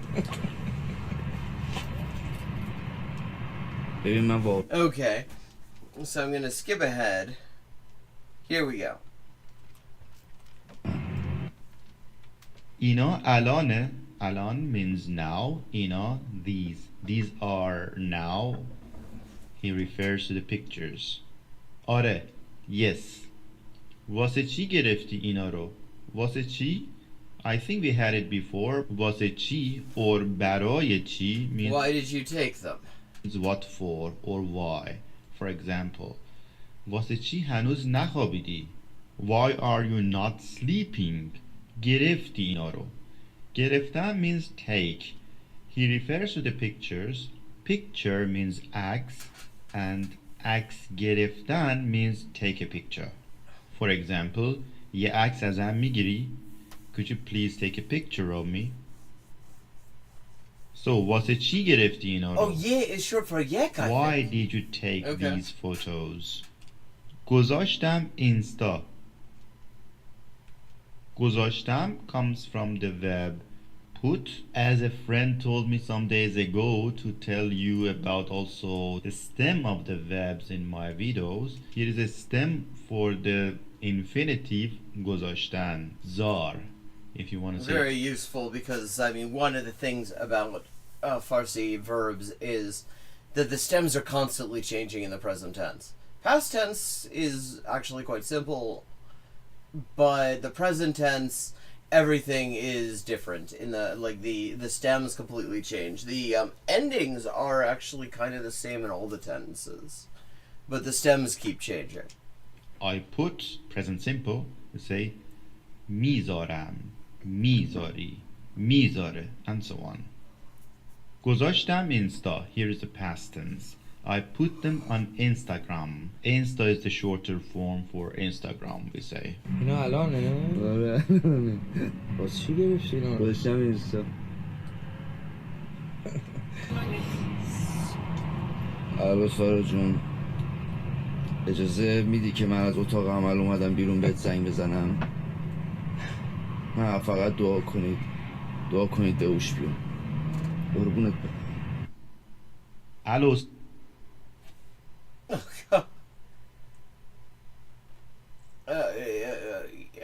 Okay. So this is the scene. He is pretending to be like deathly ill on the phone to somebody. Sarah June, hello, dear Sarah. June, we had it before, it means dear. اجازه میدی که من از اتاق They gave me permission to ring you from the operating theater, is what this means.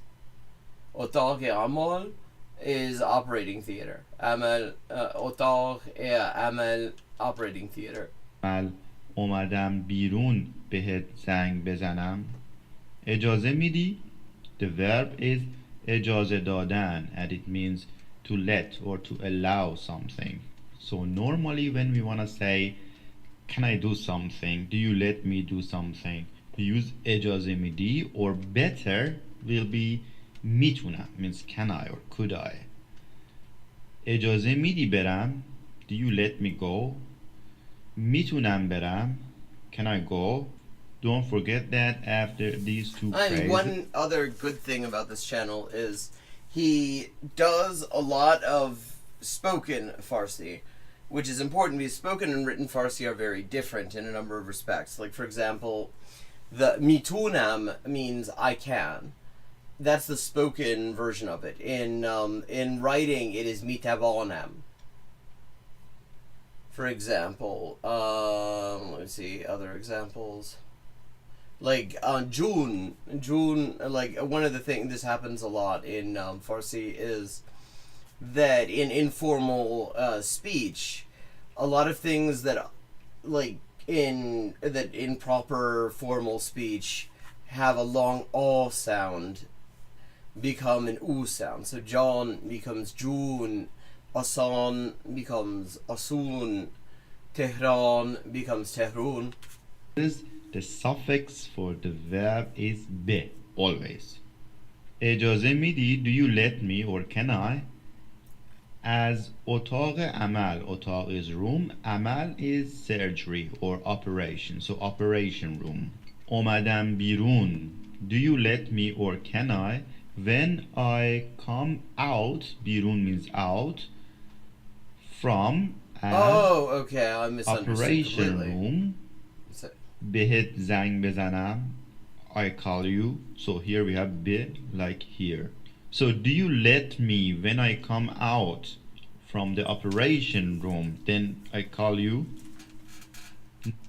So he gives all this explanation, and he has the text on the screen. I have to say, he could do to have a larger font size for the Farsi. I always find with Arabic scripts on the internet, for some reason, Arabic letters always seem like half the size. You know, when you put in the point size in a word processor, 10 for an Arabic script looks like 5 to me. I always end up having to double the size in order to get them to, get the same level of visibility. نه, فقط دعا کنید. دعا کردن means to pray. For example, ما واسط دعا میکنیم. We will pray for you. دعا کنید, به هوش بیام. Pray that I will come to my consciousness. به هوش اومدن means to become conscious, to come round. Yeah, I mean, and also he's doing these the color coding is handy too, because like anything that is new is red there, and he's consistent with it in the Farsi text as well. So like ejaze dadan, which is actually ejaze is ijaza in Arabic. It means permission. So zang bezanam, that is something that they've had before, stuff like that. I think his explanations are quite useful, and it's good for what I would call priming. Pray so that I come round. قربونت برم. We had it before in my lesson for love words to call your partners. If you have not seen this lesson, you can find it here. So it literally means I will die for you. Something قربونت like برم. darling or my dear. تو درست نمیشی. چقدر خری. خر we had also before. خر means literally donkey, but it's an idiom. When you say you are a donkey, it means fool or foolish. چقدر خری means how foolish you are. Yeah. تو درست نمیشی. درست کردن means to fix or to repair some Oh, okay. You're incorrigible. thing. For example, میتونی درستش کنی? Could you repair? Doros is phonetically and probably etymologically related to like derecho and direct and droit, drept and stuff like that. And you see, and the more you look at Farsi, the more you will find these Indo-European connections like that, like Doros. But could you fix that? Daden, درست شدن that. is the passive form, so to get fixed, to get repaired. However, he means here this man. He said تو درست نمیشی. You won't get fixed. It means that it is impossible That sounds like a very different sort of operation. you can be one day a correct person. You modify your behavior. الو گلناز جون. الان برای چی گریه میکنه قربونت برم؟ ببین من واقعا دارم بیهوش میشم. Like what? So there. I'm curious exactly what's going on in this. Like now, I want to watch the show. گریه نکن عشقم. الو گلناز جون. الان برای چی گریه میکنی؟ Hello, dear گلناز. One thing you have to get used to if you have any connection to Arabic when you're learning Farsi is that B means the literal opposite thing in Farsi to what it means in Arabic.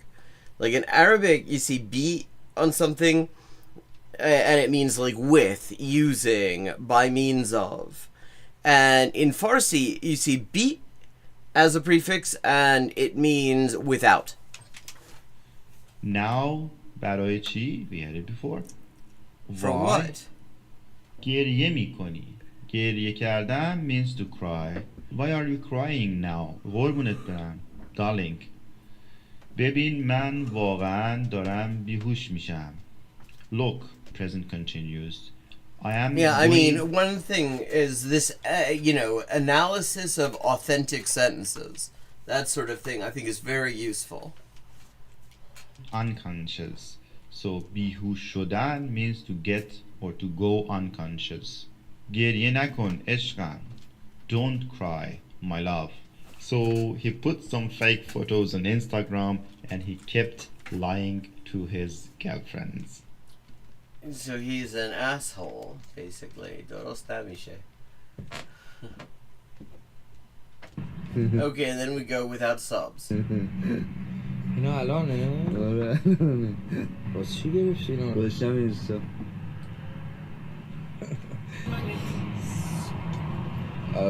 Wait, is his phone Caterpillar branded mobile? سارا جون اجازه میدی که من از اتاق عمل اومدم بیرون بهت زنگ بزنم؟ من فقط دعا کنید بهوش بیام. قربونت برم. تو درست نمیشی. الو گلناز جون. I mean, and actually, this video that's popping up, there's also Learn Farsi with songs. He's done a bunch of this stuff, and then he has like Farsi short stories. Actually, we were talking about frogs earlier, and there's one about like asshole frogs in the collection of Farsi stories. It looks to me like a very useful channel. I've been enjoying it, certainly. And it is more or less time for me to wrap up.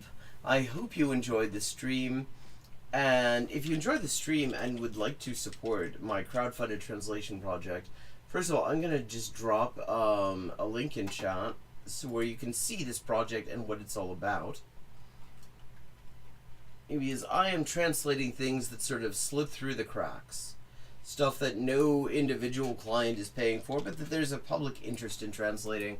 Right now, for example, I'm working on selections from the historical archive of the legendary Chilean magazine Punto Final from 1968 to 1973. You go to those collections, you can find the completed translations. Oh, I'm glad you enjoyed it, Atta. And if you want to support the project, you can also do that here. Thanks to everyone who already is supporting it. You've been a big help and really helped me make this happen, and also just keep my head above water. Always very much appreciated, and I hope you enjoy this stuff that is coming out of the project as well. I will be back here in this space at 4:30 p.m. US Eastern Time, and I look forward to seeing you then. Have a good evening.